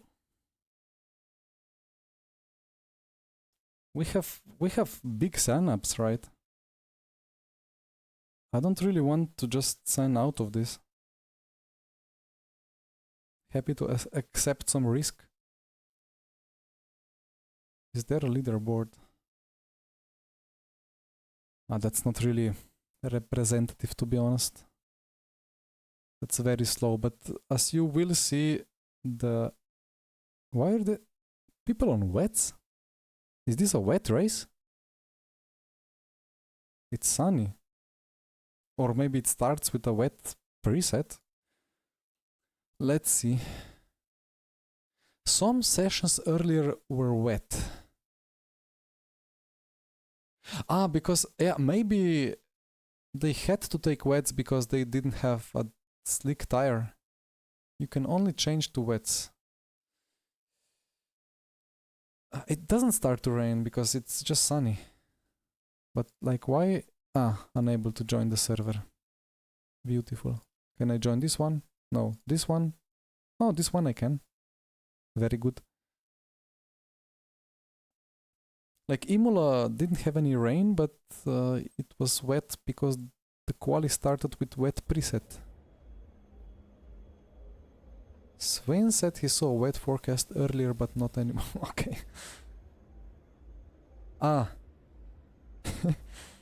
Okay. So I guess this is the Cadillac is the new GT3.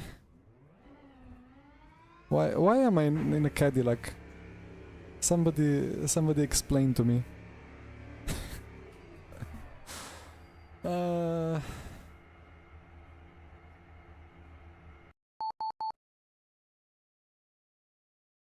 I don't know what's going on here.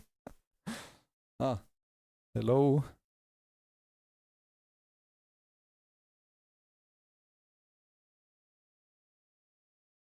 I mean, if I get a caddy, I'm gonna race a caddy. Especially if everyone else has GT3. Yeah. Okay, let me maybe try just restarting the game.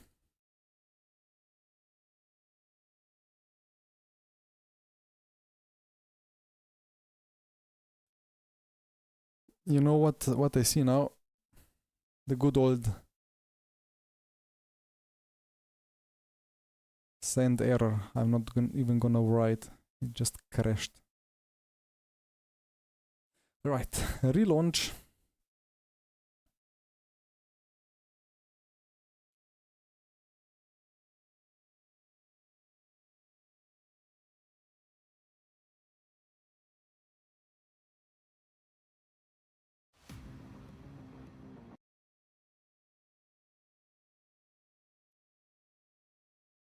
Maybe it works now. Problem is that I really need the practice.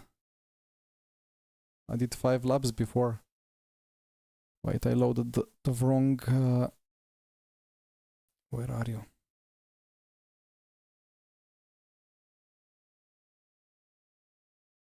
Do I have one with... I think it's this, okay.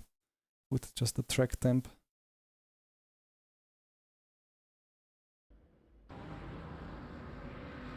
I think that's a Ferrari. Ah, there is a rain. Yeah, this... okay, I see. I see. Okay, start driving. Escape. Car setup. Custom. Load. Start driving again. I think it works.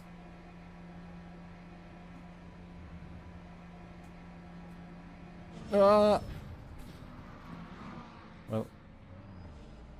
unlucky.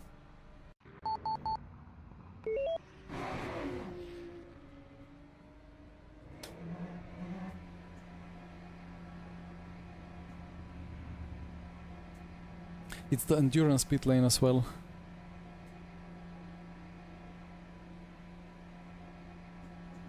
Actually, it's quite hot in here. 23 Celsius track temp. The practice server before was later in the night. It was like 13 Celsius with 13 air temp. It was insane. With this, we actually have some grip.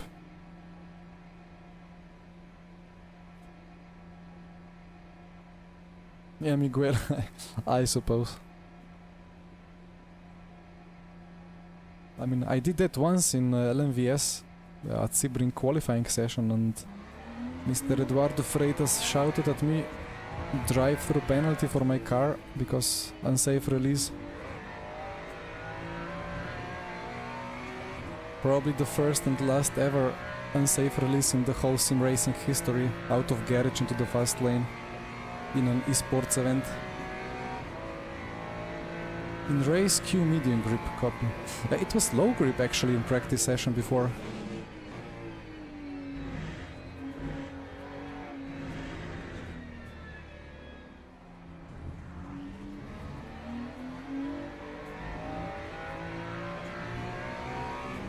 Anyway, let's see what happens. The default setup here is super stable, like the rear is absolutely glued to the ground. The problem is that the front doesn't do much. So I did increase the rear ride height a bit. It's still quite stable.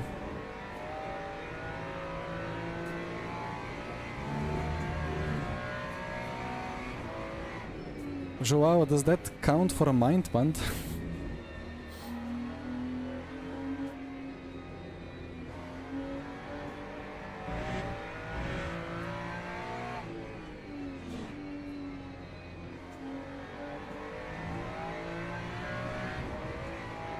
I'm just checking if my OBS isn't too dark. I think it's quite representative of what I see.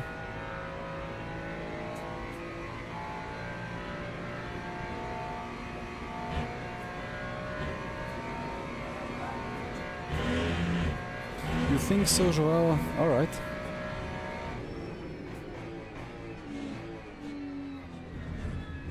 I mean, I mind punted myself first, so...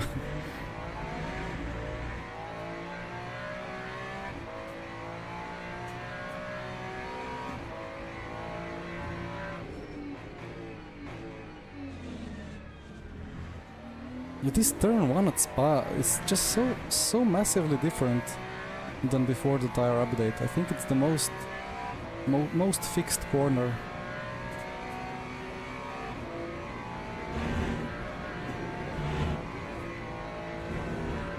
Okay, this should be flat out. And I was playing a bit with the ABS, but I don't know what to think of it.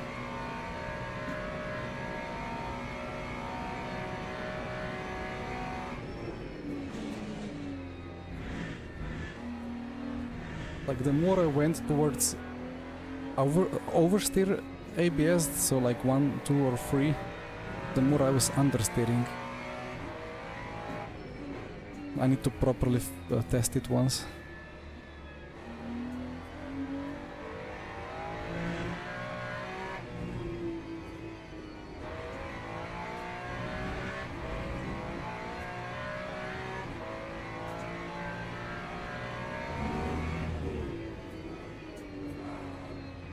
Yeah. It doesn't like the front getting squashed into the ground.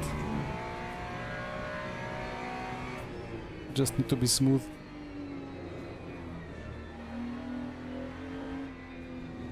Maybe those 3 clicks on the rear right height were too much, but I need the rotation.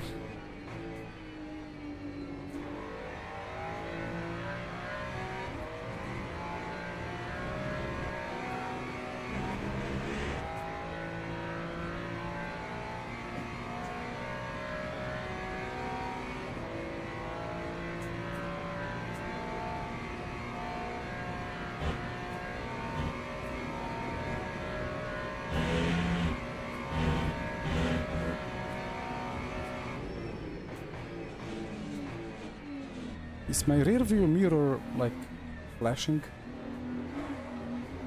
Oh, okay. Yeah, I need more TC. 23.4.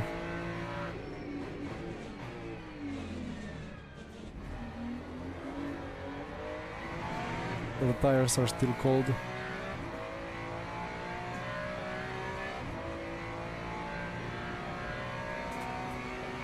Jake, it's enabled, but the shift point is so early that you don't really see them, if you mean these.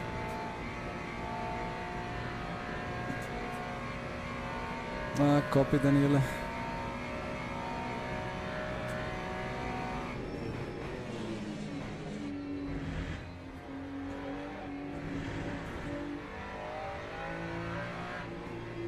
I mean, I'm here in this championship specifically because it's fixed setup. So now that it's not really fixed setup, I don't really care too much about the pace. It's stable, I can drive it. Let's see what others can do.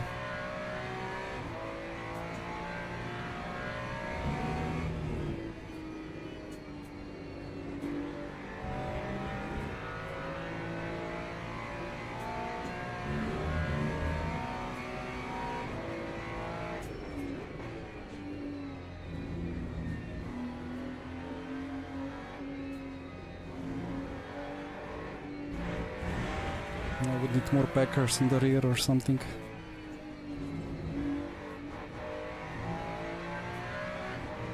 Or maybe just more packers all around.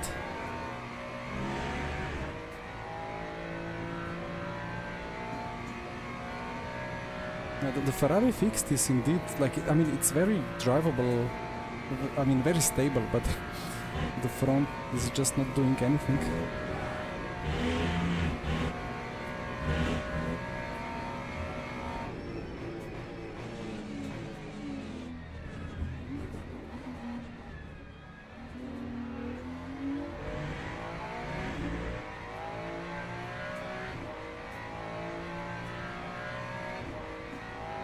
.7.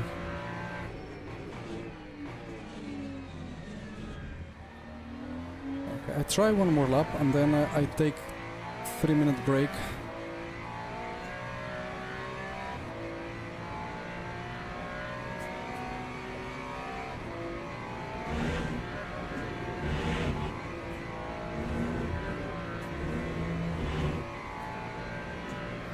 Hi Onai. Track conditions, I think I wrote the track conditions in the description. About the setup, I cannot really help much with that.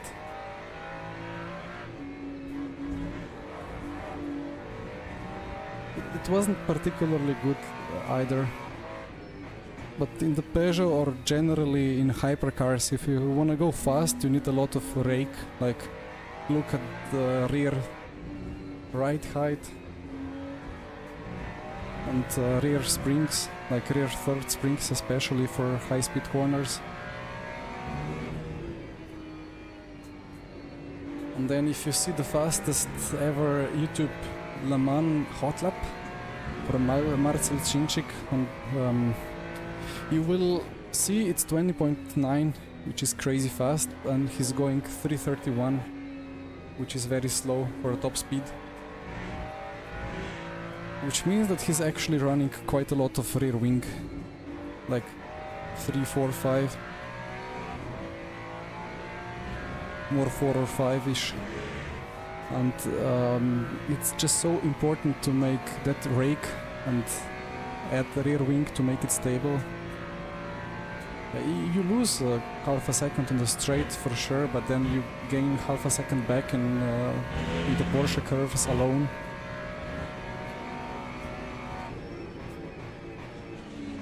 And that works for, I think, most of... Yeah, thank you. I mean, you won't believe it. How much was I gaining? Half a second. Yeah, I think I can maybe come slightly close to P1.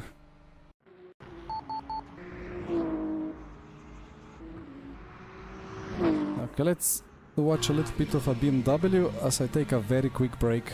BRB.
Alright.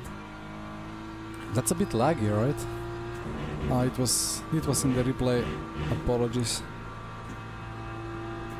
Either way, 5 minutes to go. Maybe quick attempt at a quali lap. Is Peugeot OP now?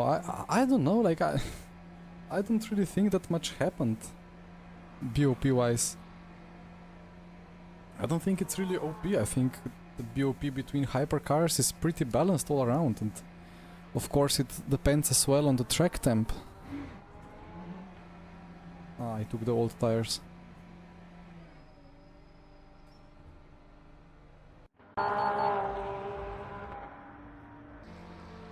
Like the Peugeot in low temperature conditions struggles to get tire temp in, and some other cars get it much quicker, so in the race stream other cars will be better. But in very hot conditions it's better than some other hypercars, so yeah, like when you say of BOP, what do you mean? Like, is it Quali BOP? Is it BOP in one set of conditions or in another set of conditions? Or is it BOP with unlimited tires, or BOP with only one tire set for a 2-hour race? Like, it depends on a lot. But yeah, I see more and more people doing crazy lap times with it, so it makes me wonder what I have been doing, because I have been driving it quite a lot and I never felt like it's super OP.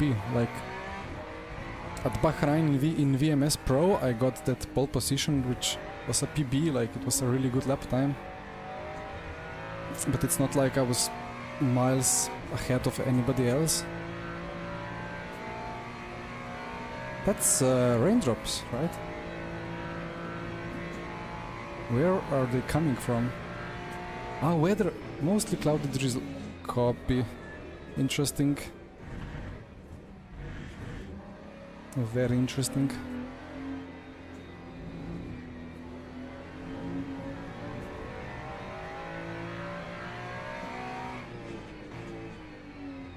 No, Peugeot didn't get any minus kilograms. Ferrari got event starting. Leave this session to join. That's a very nice message to have. I mean, let me just do this sector too.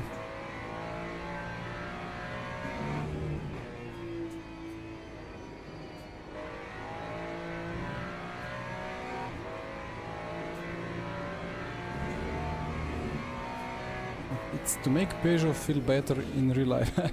I mean, I don't know what Peugeot is doing in real life. Like, it's supposed to be kind of low downforce hypercar, so it should be good at Le Mans, but at Le Mans it was the worst ever. I really don't get it. I mean, tire temps are nowhere. Okay.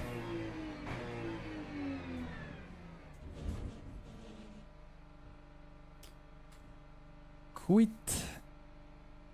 Exit.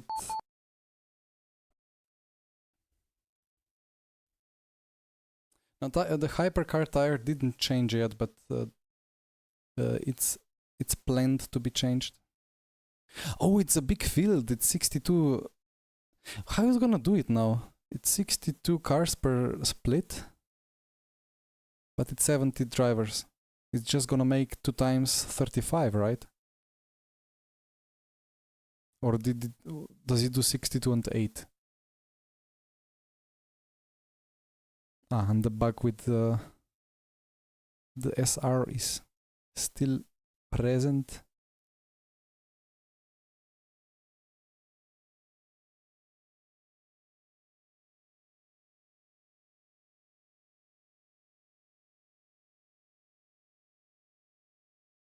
A GT3 race with 62 cars would be quite fun for sure.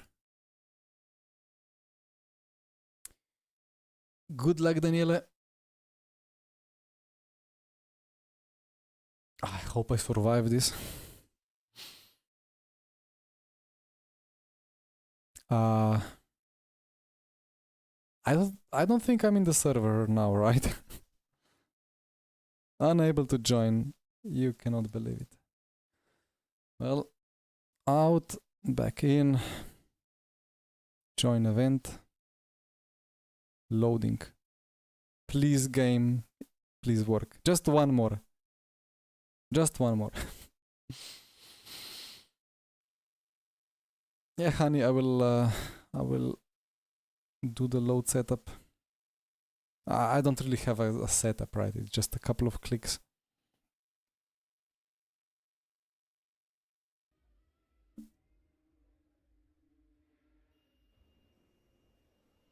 Okay, I'm in.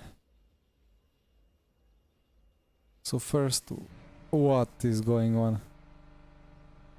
Okay. Return to garage. Reload. Decrease the fuel. Drive. And now we have the the conditions, the frozen conditions. 11 Celsius track temp, sorry, air temp, 14 track temp. Gonna be fun. Now what to do in Quali to get tires up to temp?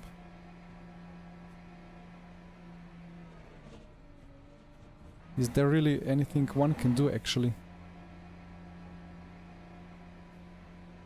Perfect for Ferrari. Okay.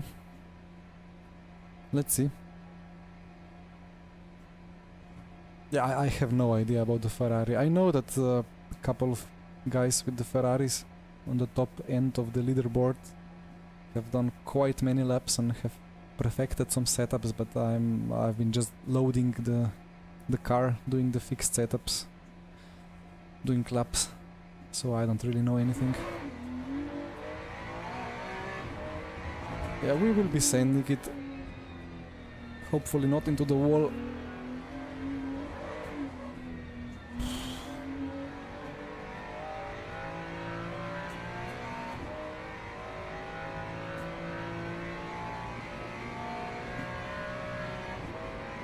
Peugeot was considering changing their whole concept again. Yeah, I mean, probably that's necessary.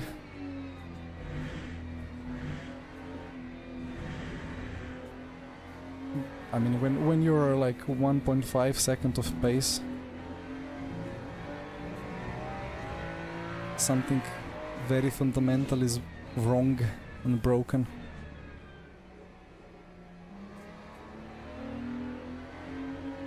But it's good to see that they are happy to work on it, rather than just pulling the plug like the Lambo.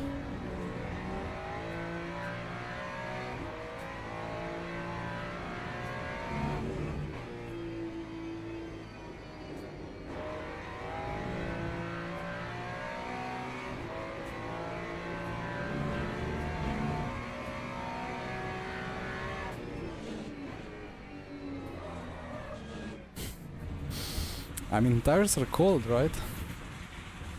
Need to respect them.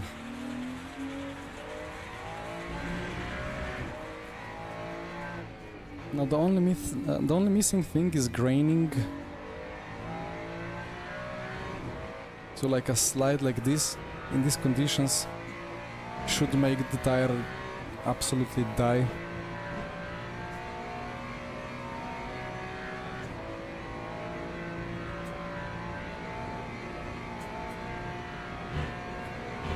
And then we would probably be really driving as gently as real life LMGT3s on the outlaps. Maybe it's time for a pit entry practice, in case we need to box for wets.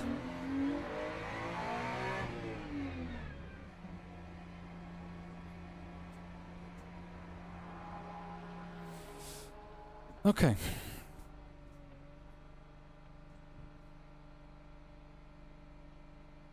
So it's 5% per lap energy. Is that right? Probably is. I think it's gonna be just full tank, full push.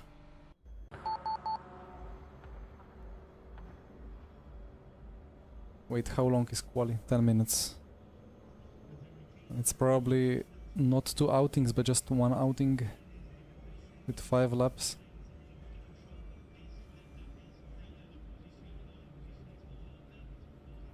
Will be 4 laps. Will be 4 laps. Anyway, let's go see what happens.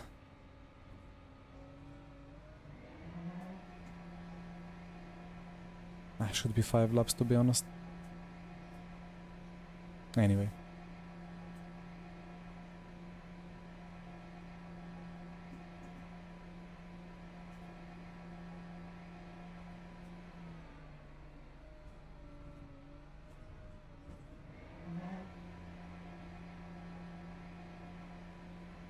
Lambo and NASCAR at Le Mans. Yeah, the sound would very much benefit from having both of them.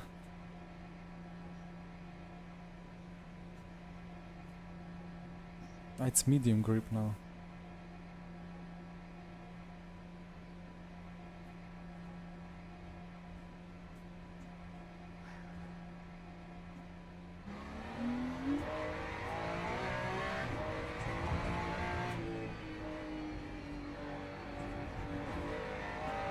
So, does anybody know if there is any consistency for the 0% tire? Is it if you click track limits and doing the turn 1 in the pit lane? Wow, that's crazy.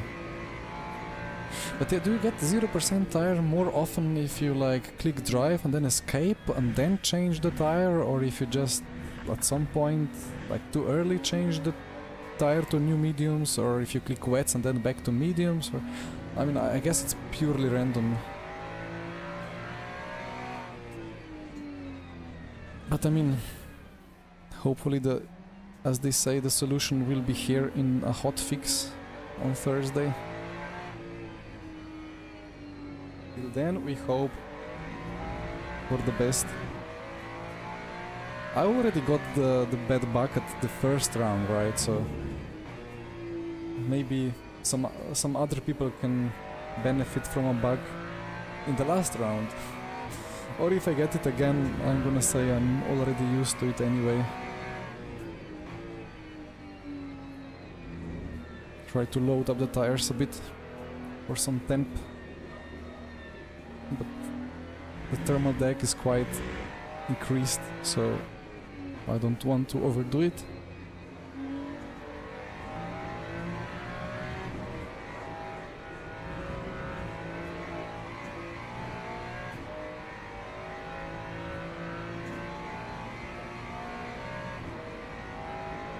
I will put max ABS. I don't really feel that much difference between different ABS values.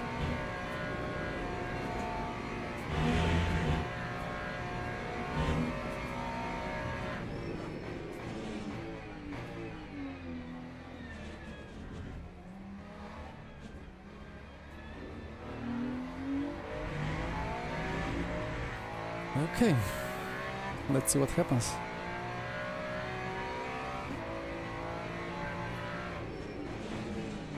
Oh, that's too much ABS.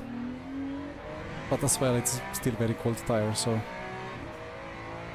yeah, I don't know, maybe I will put this 6.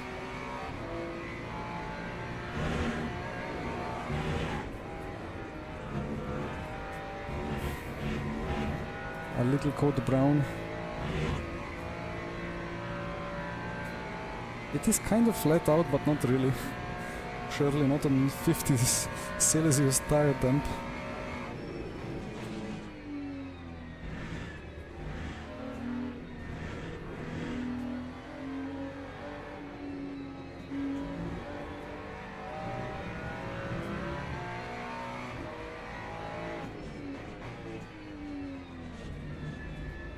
Yeah, about ABS, I tried a couple of values, but I don't really know what... Like, it feels like the highest of oversteer, the highest of balanced and highest of understeer all activate the ABS very quick. And you need to be kind of prepared for it. Because if you go too much into ABS, it's just gonna kill your apex, I think. But if you have like 1, 4 and 7, you can go deeper into ABS without inducing too much understeer, I think. But I mean, again, overall I have not really tested it, so... Braking distance changes quite a lot. Yeah, I mean, that's what I felt now. Let me try 6.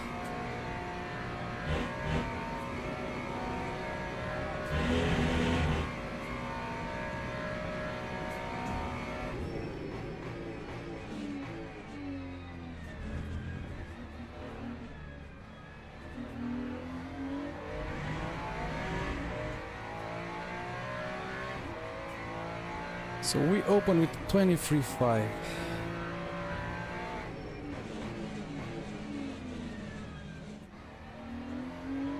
I cannot really blame ABS for missing turn 1, it's just tire temp.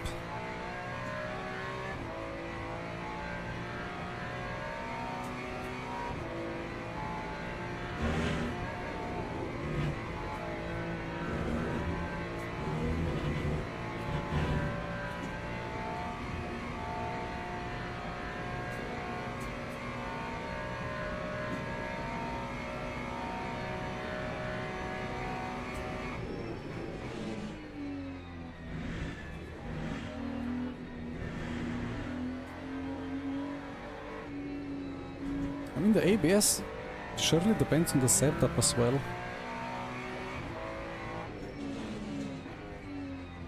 Like it will work together with diff coast, or well, it's preload for GT3s only. And together with brake bias.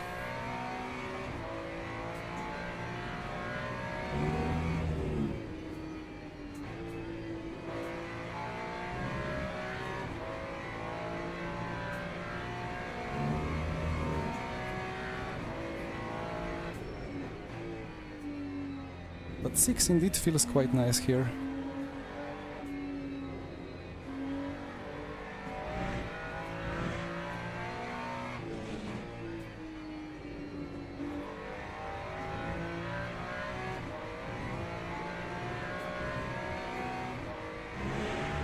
So that's gonna be what's gonna be the lap time.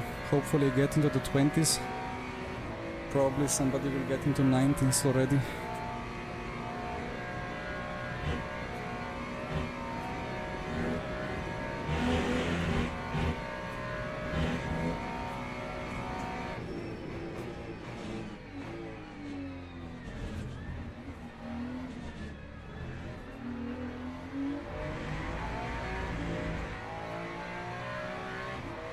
Just gonna miss one more attempt. Unlucky.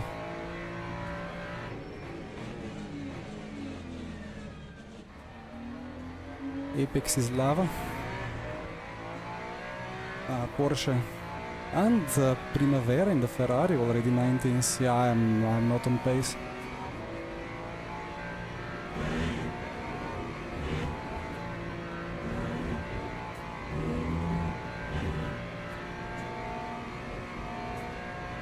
If I had the garage in the endurance part of the pit lane, I would get the extra lap.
Not bad.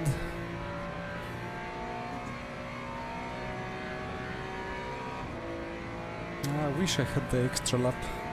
Had the fuel for it.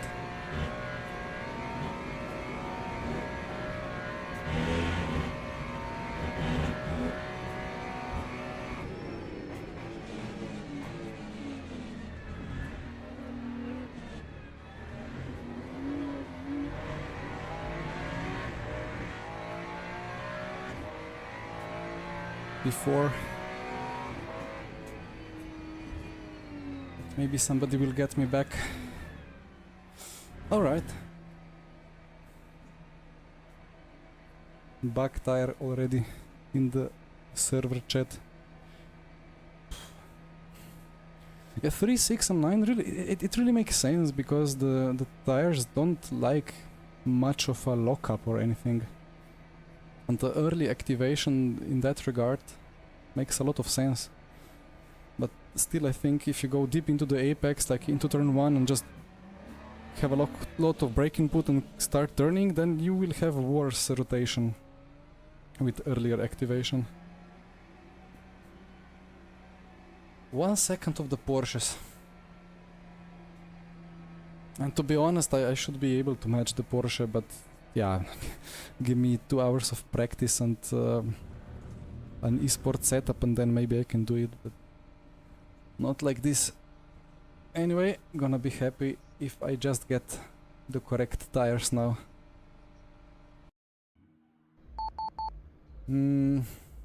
So I don't know, should I take the new tire now or in the race session?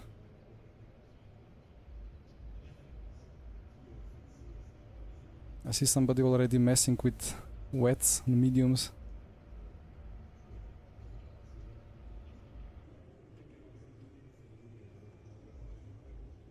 Exactly the time you did on your first session. Okay, I mean it's really cold and the tires are really far away from their operating windows. I forgot what was the fuel ratio. Doesn't really matter.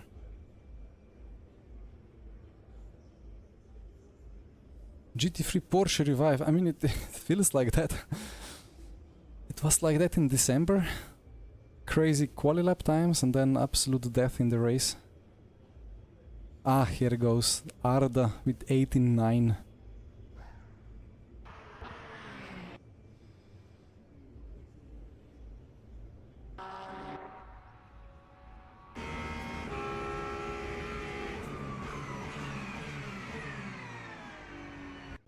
Ah, it's been in replay anyway. Okay, so tires not available.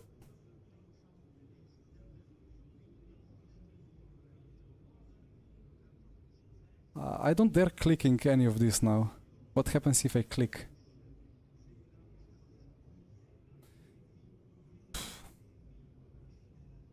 I guess fuel ratio is kind of correct.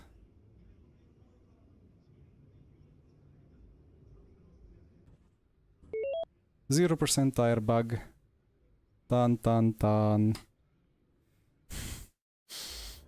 Yeah, there we go. 1 tire will be 0. No, 2 tires will be 0.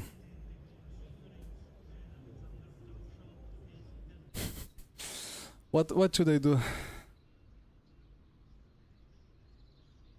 Wets on front. Wets everywhere.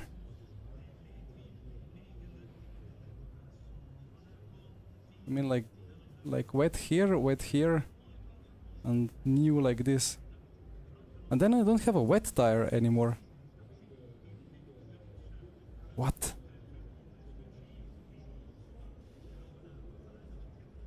New 0. Okay. Yeah, I mean we accepted it. We were warned about it. Now let's see how many of people ahead have the same issue.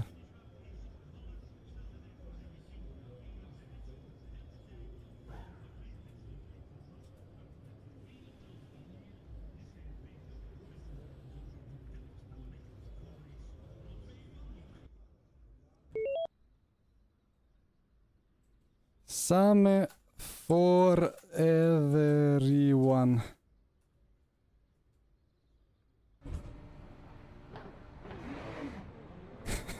All right, I mean we are all in the same boat here, so you know it's a good race then. Can I box on? Wait. Only new wets are available, right? So what happens then? Now I have more wets suddenly now. I don't know.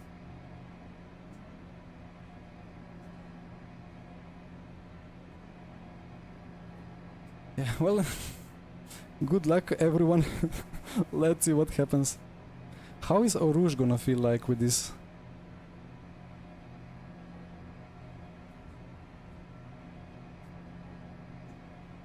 Do not box on the formation laps.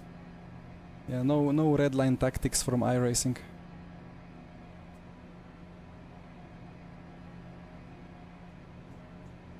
We pit. Well, I will not pit. No grip. They pitted. They both pitted. Slow down. And because they boxed, I'm gonna get a drive-through, right? Now I'm right. Yeah. Like, what happens now? Drive-through penalty. Erratic driving.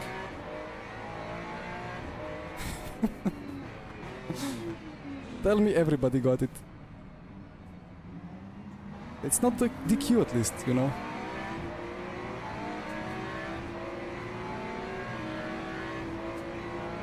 And only top 3 got drive-thrus.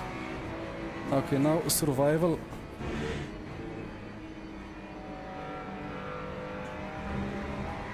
But they have actual new tires all around or what?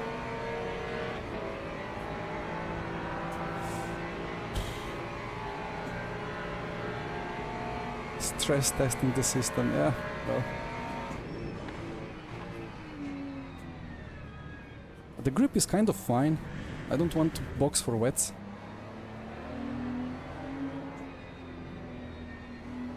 But the issue is that the drive-through is very long here, so...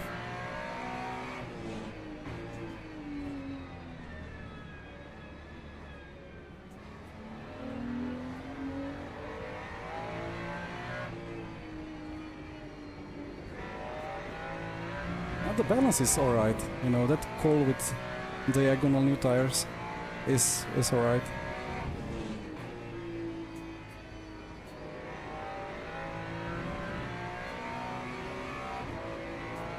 For now.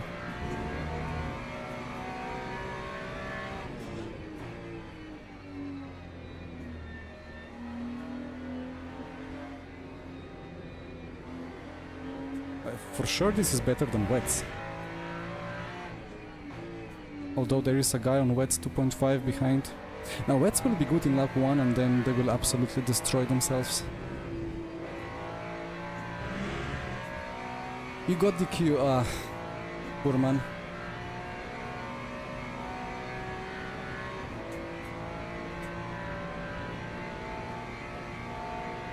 But yeah, then like what kind of system it is if the pole position guy goes into pits? Everyone else gets a drive-through, like, or maybe not everyone, but those who do.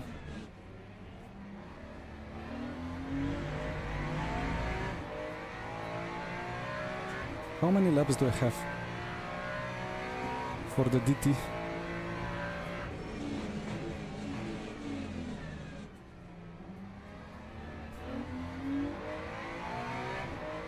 Either way, we are leading the race. Happy with that. Could be worse.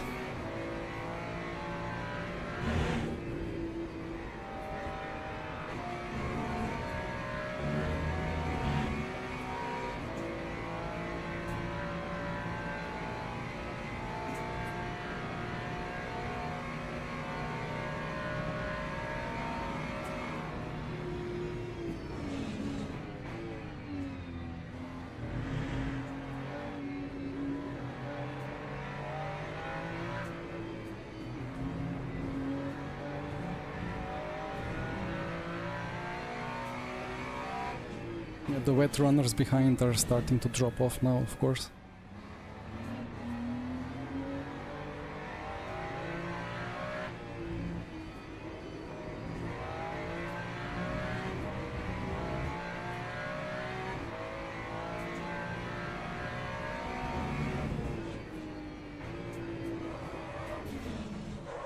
Is that the death?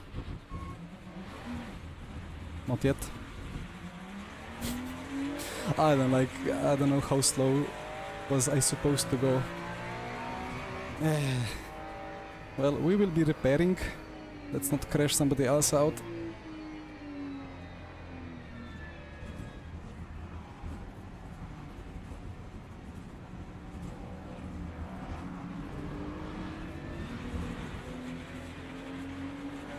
Although now that I think of it, fresh front right, as it gets up to temp, with 0% rear right, is maybe not the best of combinations for carrying any speed in Pujon. I had a stable car in lap 1, so I thought it's gonna be fine, but of course as the grip goes into front right, at some point it's not okay anymore. You did that with new tire, I mean, makes sense. Let me stay offline. So we box. We don't change tires, right? There is nothing to change.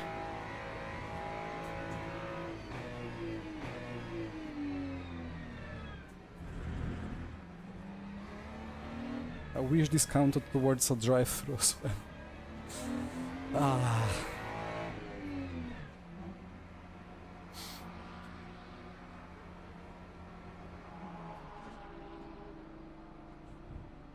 150 seconds.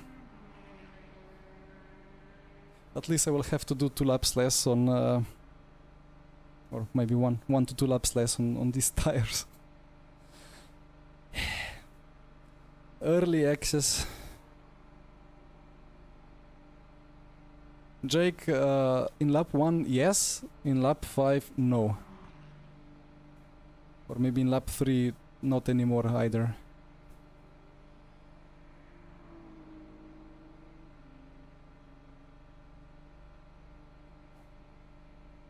Because the thing is, it's like 0% tire has kind of like lowest possible grip when it comes to abrasion.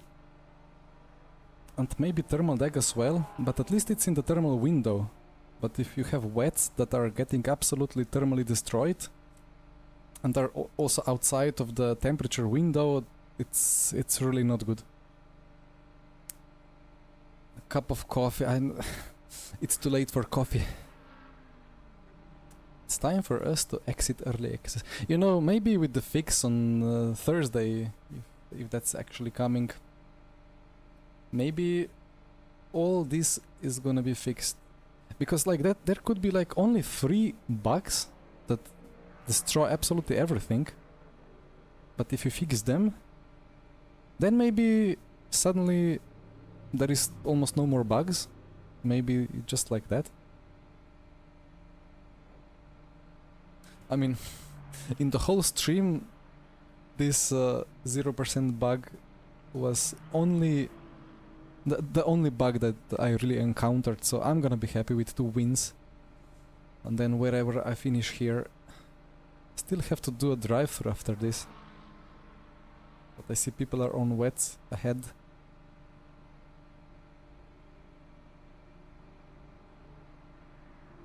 I mean, at some point the rain can be coming, right?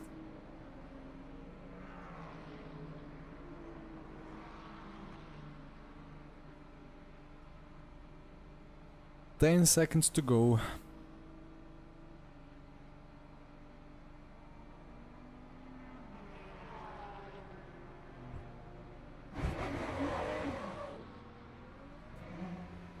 That car was a bit sideways as well. Okay. Into P25 we go. And I still have to do a drive-through. Well, let's not crash again. Shouldn't be too hard, just survive. And then if rain comes, I box for wets and yeah.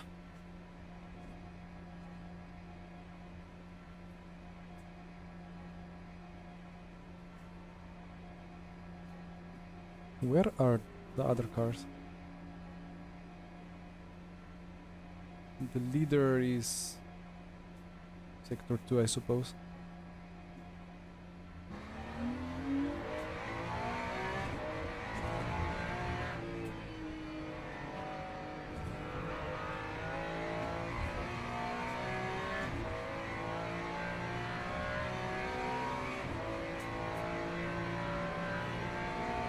And off we go for a nice afternoon, evening drive. Enter pits this lap to serve penalty. Yeah, luckily my crash didn't happen on the last lap where I was able to serve. That would be unfortunate. Sven sends his regards, much appreciated. I sent regards back to him.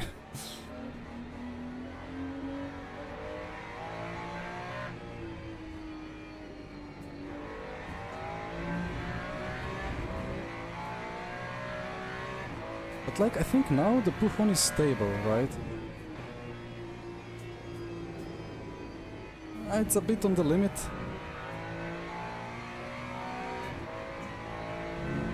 That's P19. That car was a lap ahead of me that crashed. It's a bit on the limit now, but it's stable. But as the front right gains temperature, it's gonna get worse and worse.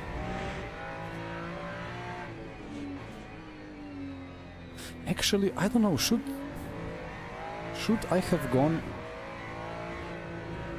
2 new tires on the right side and then Puchon would be stable?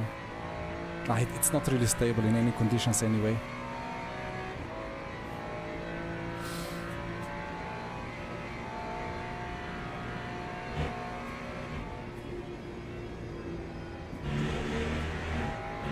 Maybe flat out, maybe not.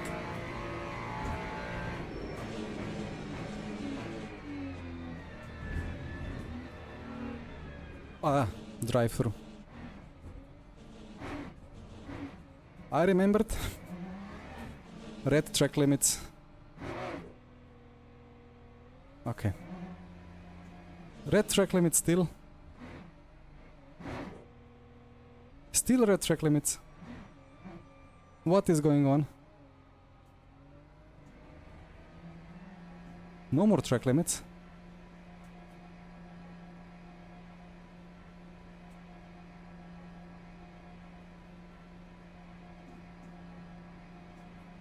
Yeah, that was indeed an in moment. I don't know why I forgot about it.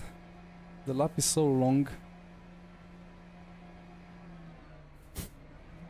But why did it give me 3 cuts for that entry? I mean, luckily we avoided all of them. Advanced race somehow doesn't suffer from it. I mean, they fixed, or like they changed the available compounds to some fixed number, like 8. But here they couldn't because it's a championship, so they can only do it at the start or something like that. And now it's, well, doomed to having unlimited tires, and if there is unlimited tire, then it's a problem. Right, we're out of all penalties. We're happily P25. I think we got away from that cut on the entry. Now let's enjoy.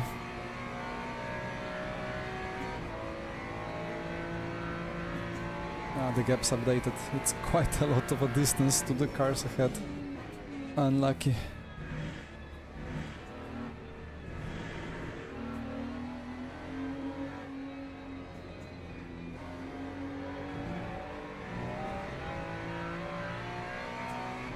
You went from gold to bronze in a race. My condolences. Let's see where I go. I was about to do that at Le Mans in round 1 of this championship, right? As I started P50 something. But luckily the weather cooperated. So I finished P8. But let's see what happens with P25 here. At least I cannot be worse than P25 actually. I mean, I can be 26, I suppose.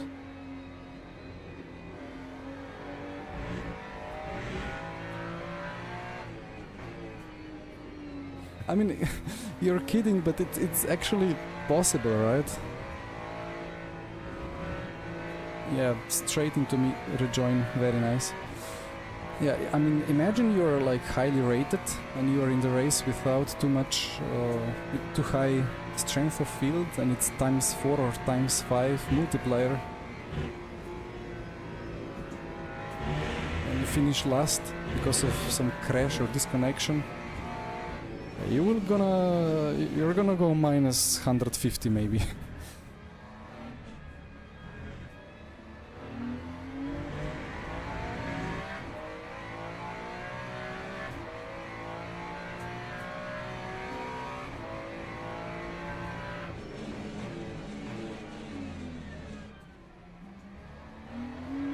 Where is Sven actually?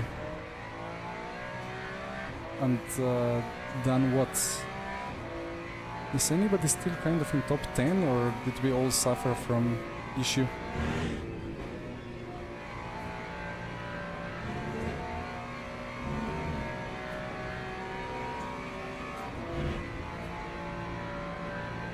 It's great that after 15 minutes of the race my best lap time is 3 minutes 02. 95% copy. Special events are, I think, ×3. But some championship races can be ×4.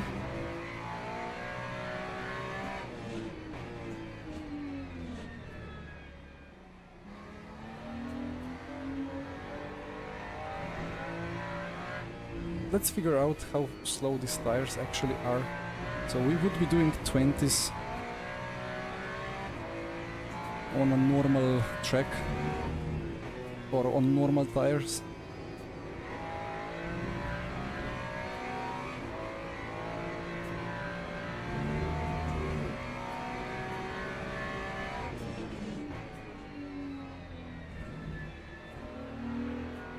Where is P23? 0.0 second gap. And no tires attached.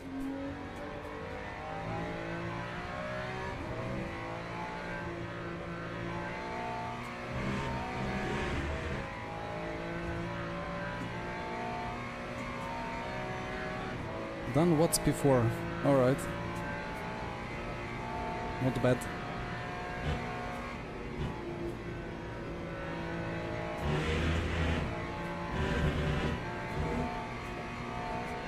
Yeah, like top 5 was easily doable if it wasn't for the drive-through. And subsequently for the crash as well. Right, so 2 minutes 27. Great.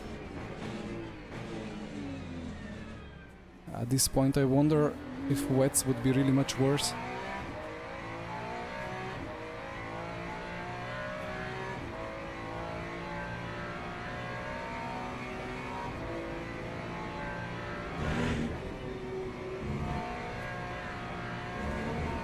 It's remarkably stable, you know.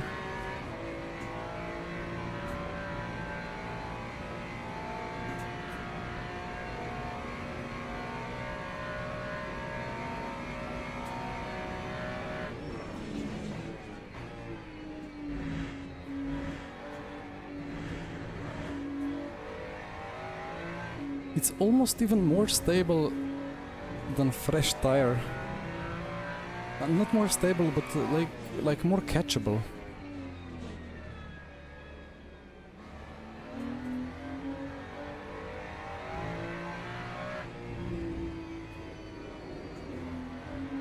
Quite a big slide, and it's just corrects itself almost.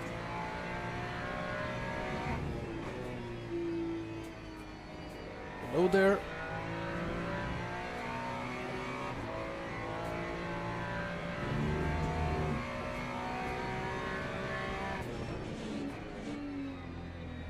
I can brake really aggressively and it just sticks.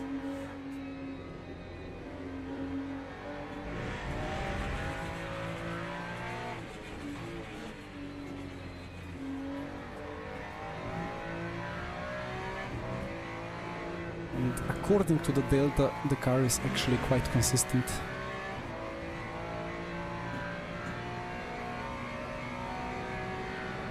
I just wish I didn't have 1 minute of gap ahead.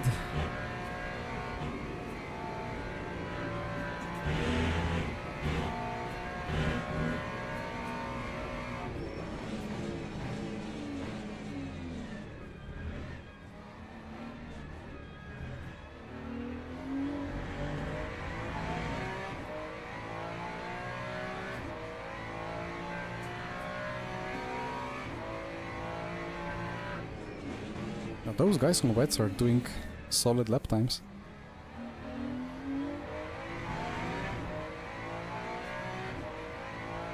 Second faster than me.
I wish I could get into top 20 or something, but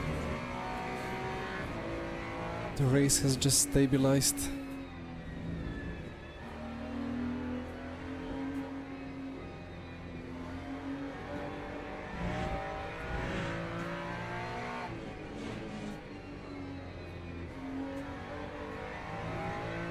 Although that Mustang ahead of me, it has wets on the rear axle. It doesn't... P20 as well.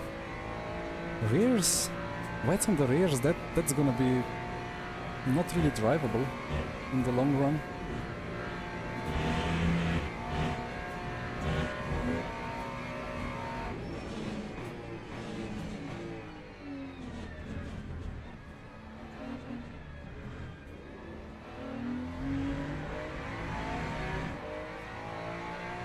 P21 still pulling a gap on me. Feels bad.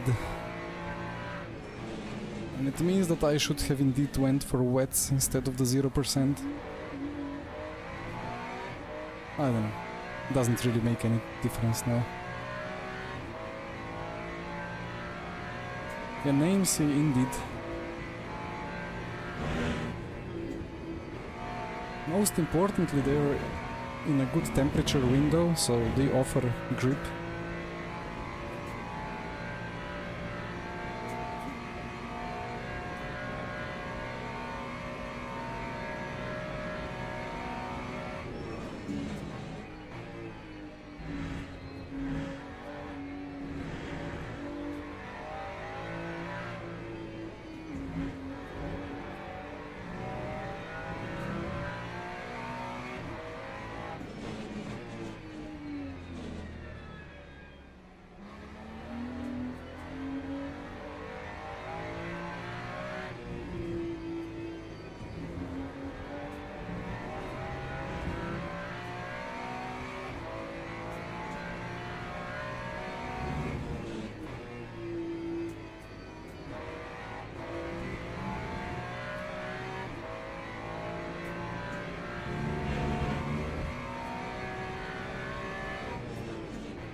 But this is really weird, like I put the power down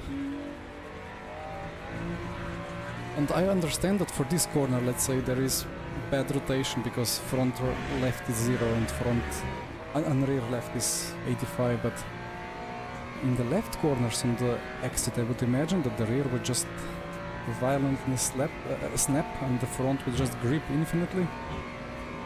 That's not really the case.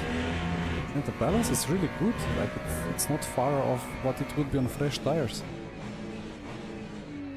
So that's quite confusing. I would even say that they perform better than actual clipped tire, but then looking at the lap times we are 5 seconds of pace, so who knows.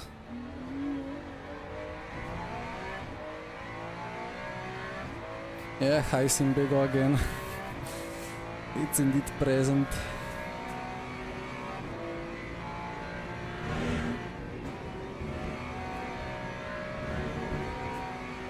Well, 9 to go, but we will of course finish the race and see what happens. Yeah, Redex, I think many got tire bug. But as a quick recap, P1, P2 got the bug and they went into the pit lane on the formation lap.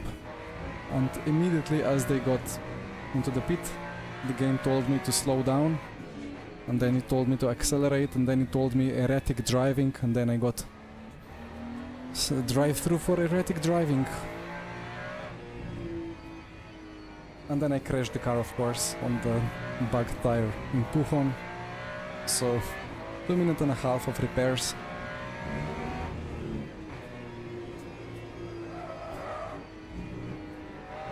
I don't know, this is... It snaps really slower than fresh tire.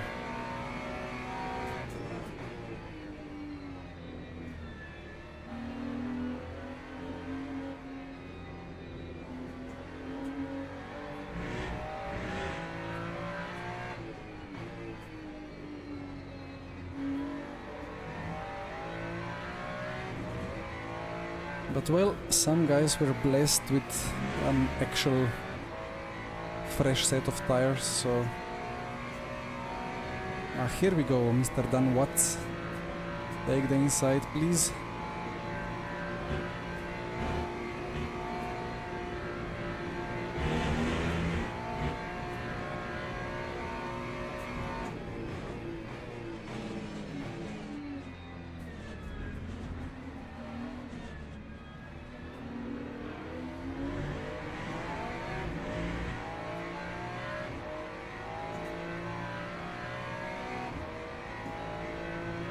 So I have tiny pedal overlay.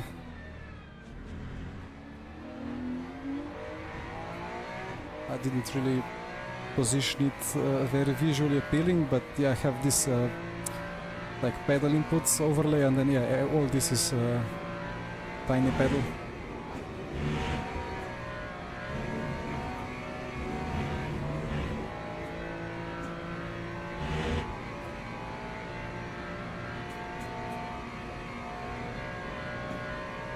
And about the browse, this and this is through SimHub.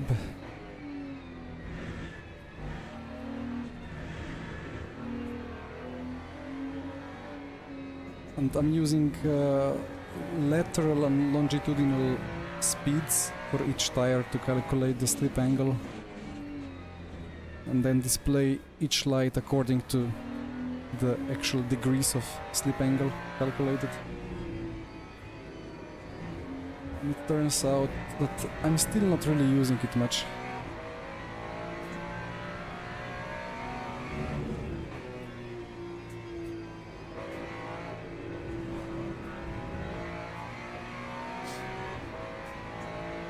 I will survive. It's still remarkably fun to drive, even with the bug. Like, the car is really well balanced. Difficult to understand it.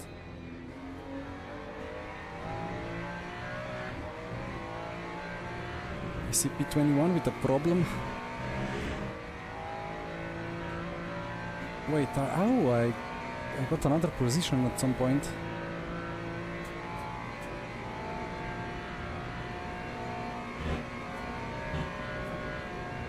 The gaps ahead are shrinking. Maybe P19 is possible.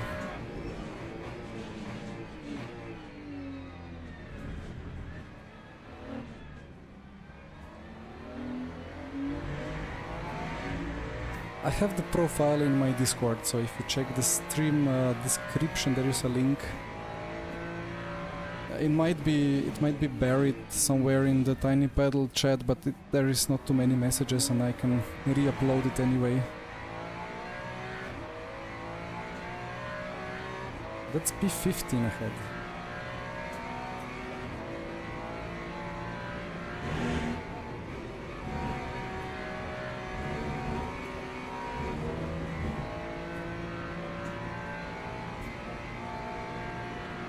there was a bit of rain on the forecast, but I hope it doesn't really arrive because the people on the wets ahead are in trouble.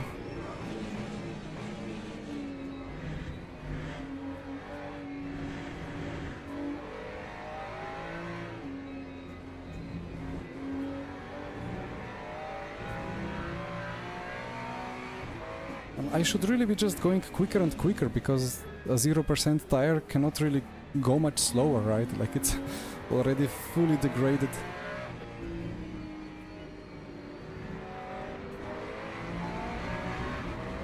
Thank you.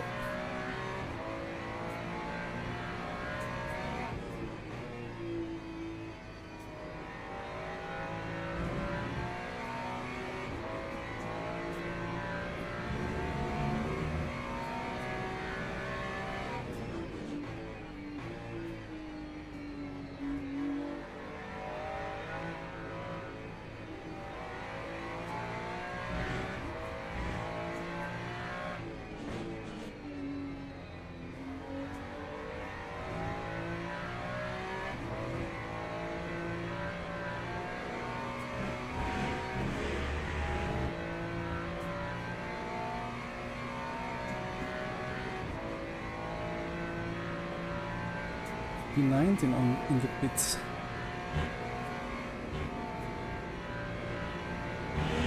So actually I'll be in the top 20. That's something.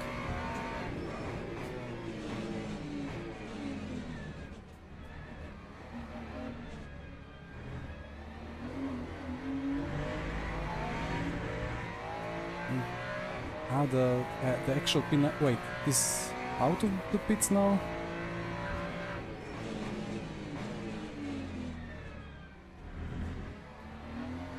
I don't understand the gaps.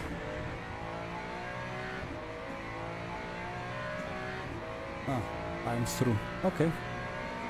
P20 and P19 is very slow.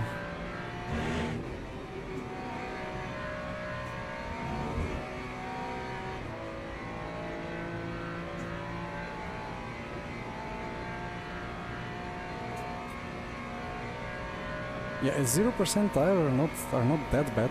Only 5 seconds of pace, but balance is good. I mean, the balance of this tire made me crash the car in Pujon in such a way that I had 150 seconds of repair, but once I figured it out, it's pretty drivable.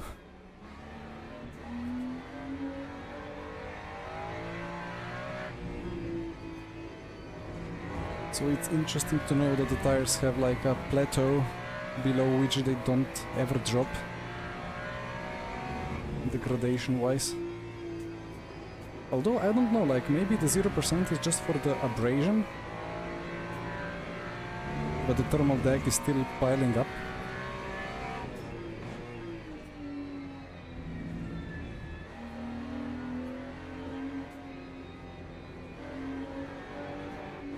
Look at that understeer, I don't understand it. Why is it understeering if I have fresh front right and totally dead rear right?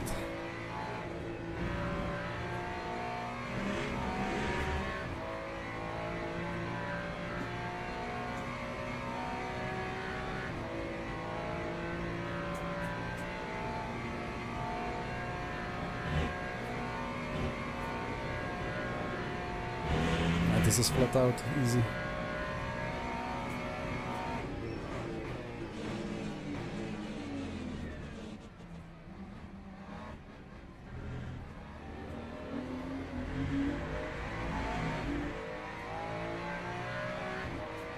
Yeah, 20th for now.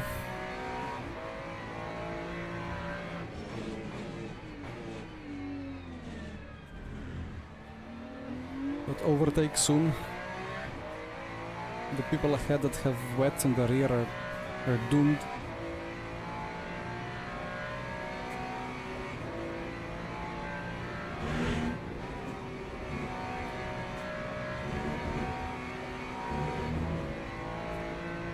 Yeah, look, it's a feature, early access feature.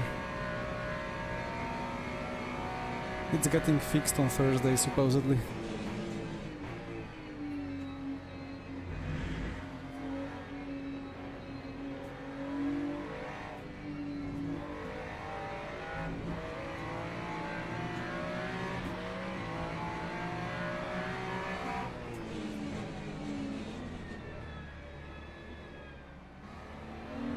Imagine the balance of fresh fronts, but destroyed wets on the rear into Pujon and into Eau Rouge.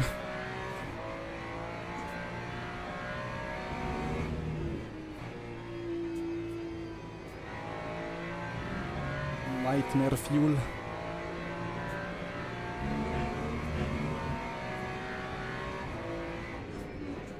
Would I recommend back 5? I mean, I would recommend... I would recommend everything, you know. All the packs, all the content.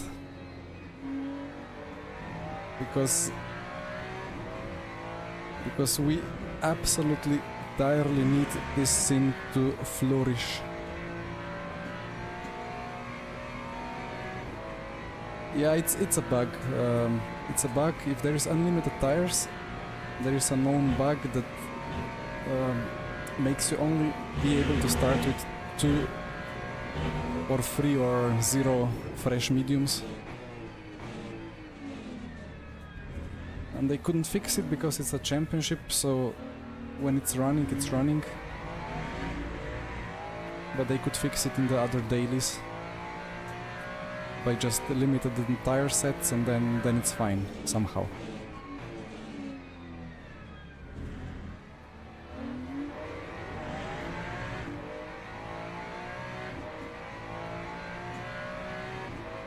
Come on, P18 should be possible.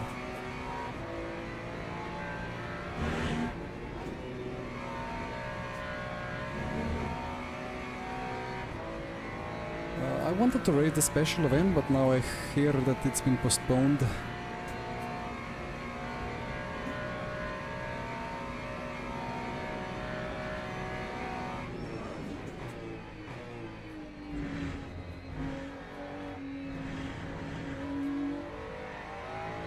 Oh, it's a blue flag.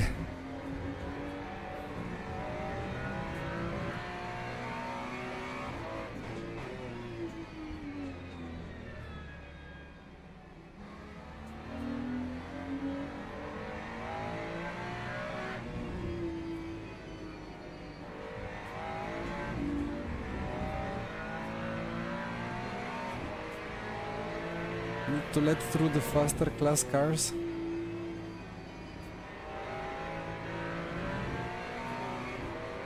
The faster class of having all 4 fresh mediums.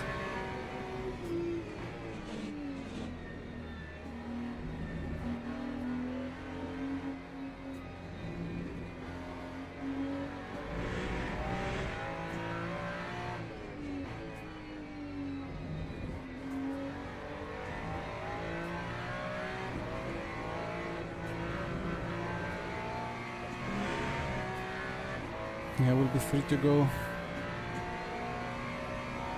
I need 4 seconds per lap.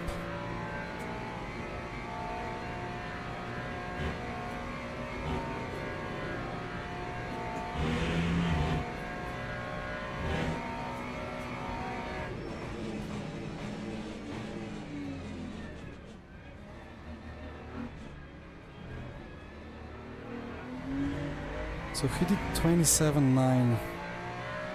That's quick.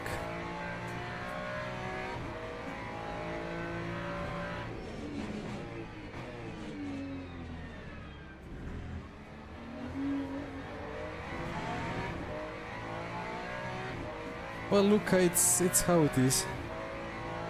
I got the bug in round 1, and now again in round 3. Oh, sorry, round 6. But it's the last round of the championship anyway, so like, we just signed up and said, let's see what happens. So like many very fast people with high rating, we're happy to risk the DR.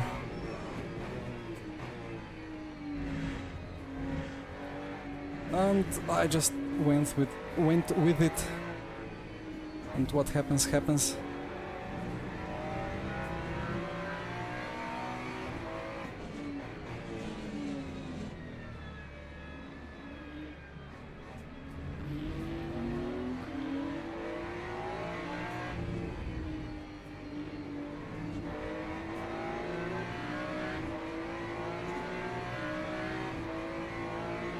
I made him angry now.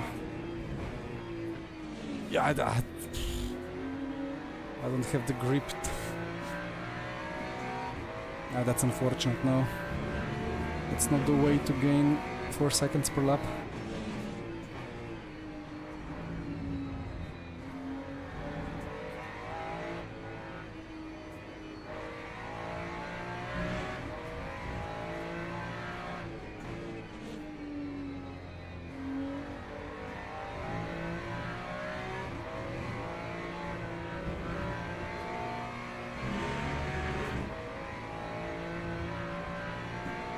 That was P13.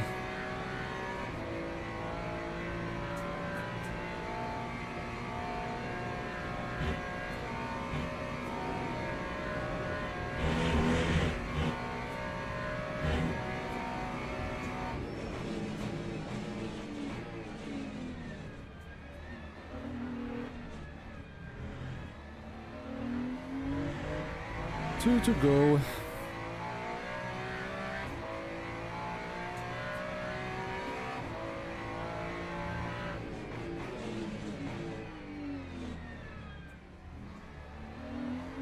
And the rain never arrived. It was forecasted for the 4th of the 5 settings.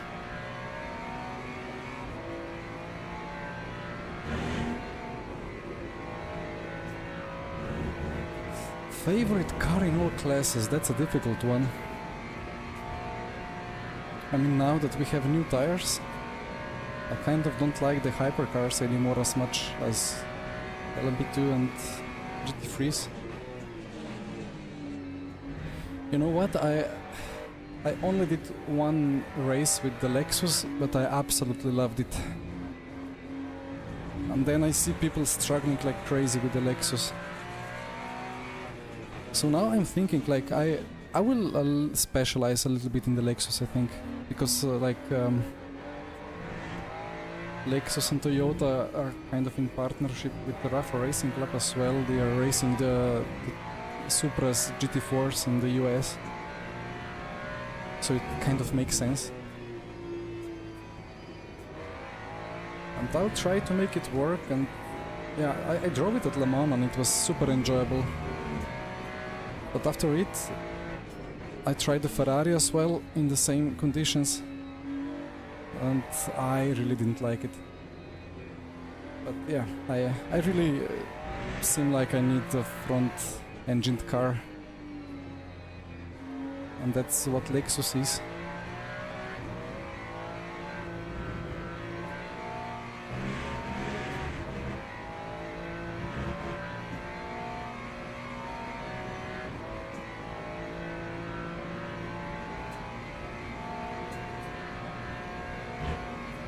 So let the Lexus be my answer, but maybe I'm wrong. Need to check it again. Come on, stop.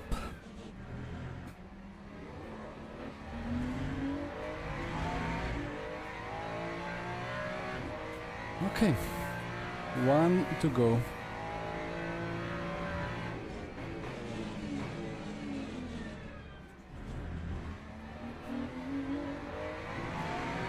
Nine seconds to P18. Well, the Lambo, I don't know.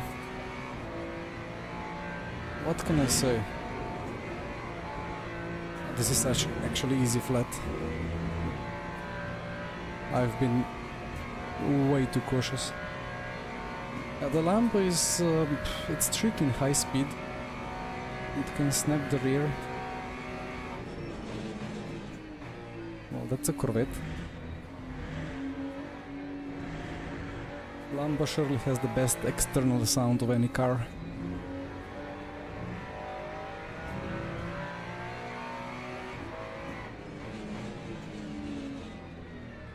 But I will get to race all of them anyway.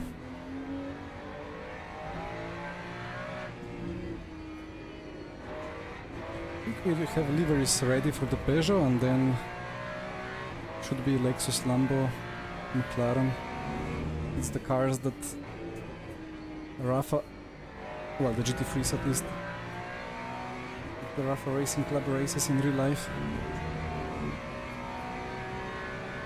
See you later. That was before. Well, he already finished ahead of me because I'm 2 laps down.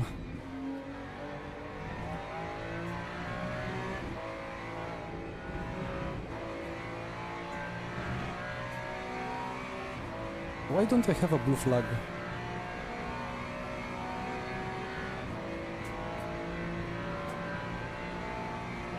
And why is the car ahead on the wets on the rear still driving faster than I?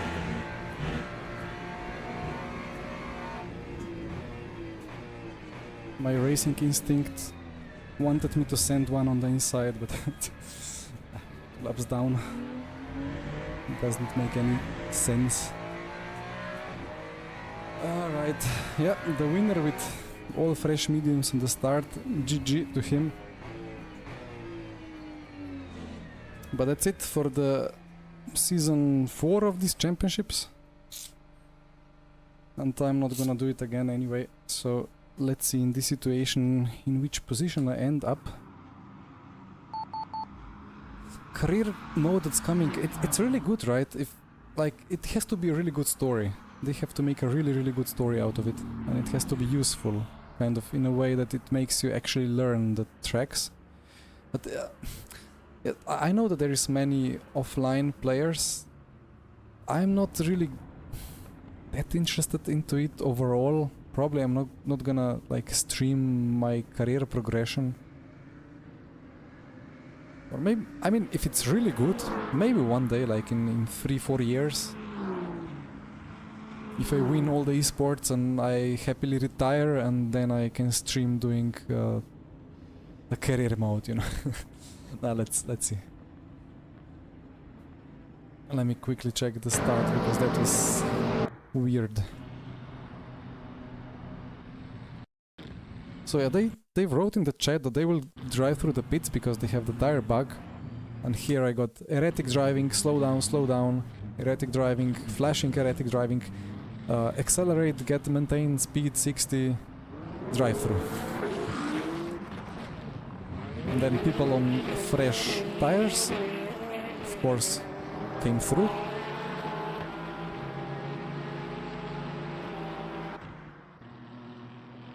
And then, what lap was it?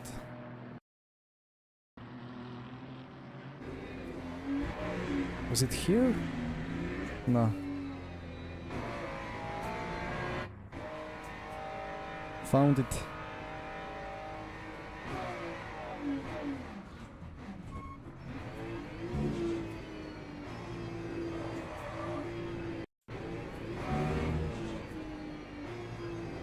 It's the downshift again. But it was not immediate, like at Sebring. Just downshift to the third. I was applying a little bit of throttle, but it was still too much for the rear. And then this... the overcorrection. But I mean, rear right is 0%, front right is like 95% at this stage, so you cannot really predict much. Just happy that I didn't lose the engine, and how did that rear wing survive? That's insane.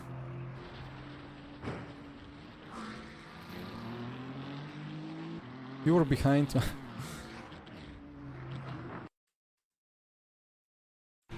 Had a nice view, right? But it's just like, I don't know. Is this a part of LMU tire, or the new tire that requires an update maybe, or what? Because the car is not, it's not unbalanced. It's just that at some point, I mean, again, like I'm judging here from with the tire bug, right? So I cannot really say much, but still, it's not that much different on fresh tires. Sometimes this kind of snap just happens very, very deep into the corner.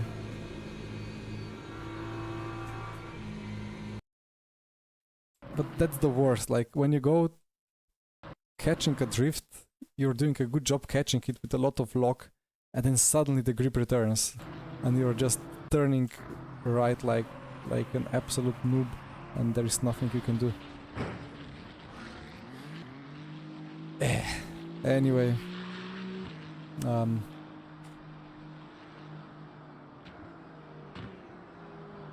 yeah, Sven and Arda finished in respectable P8 and P9, and I would have finished around them if I didn't crash, of course. So what was the loss? Even with the drive-through, so like 1 minute, 2 minutes 30 for the damage. Let's say 3 minutes.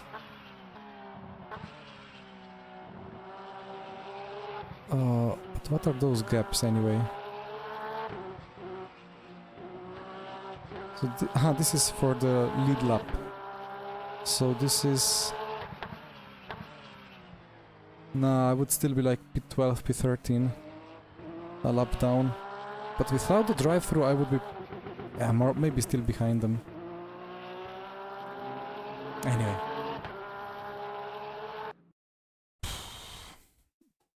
We survived. Now let's see. What was it gonna be? Minus... I'm gonna say minus 25. Minus 10. Okay. Okay. Right. All good.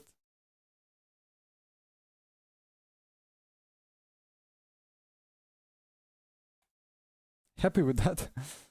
Not too much loss.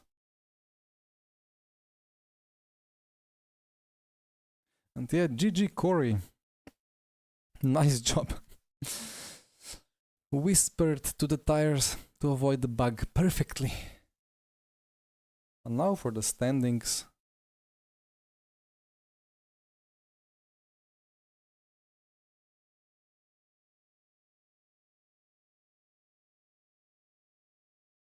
First of the Ferraris. Ooh. But if Daniele does another race, he will pass me. Same for Whitehead. They can easily jump me. But overall, what's difference? What is difference between driver rank and overall? Who would understand? Oops. Why am I clicking there? Huh? I don't understand. Anyway.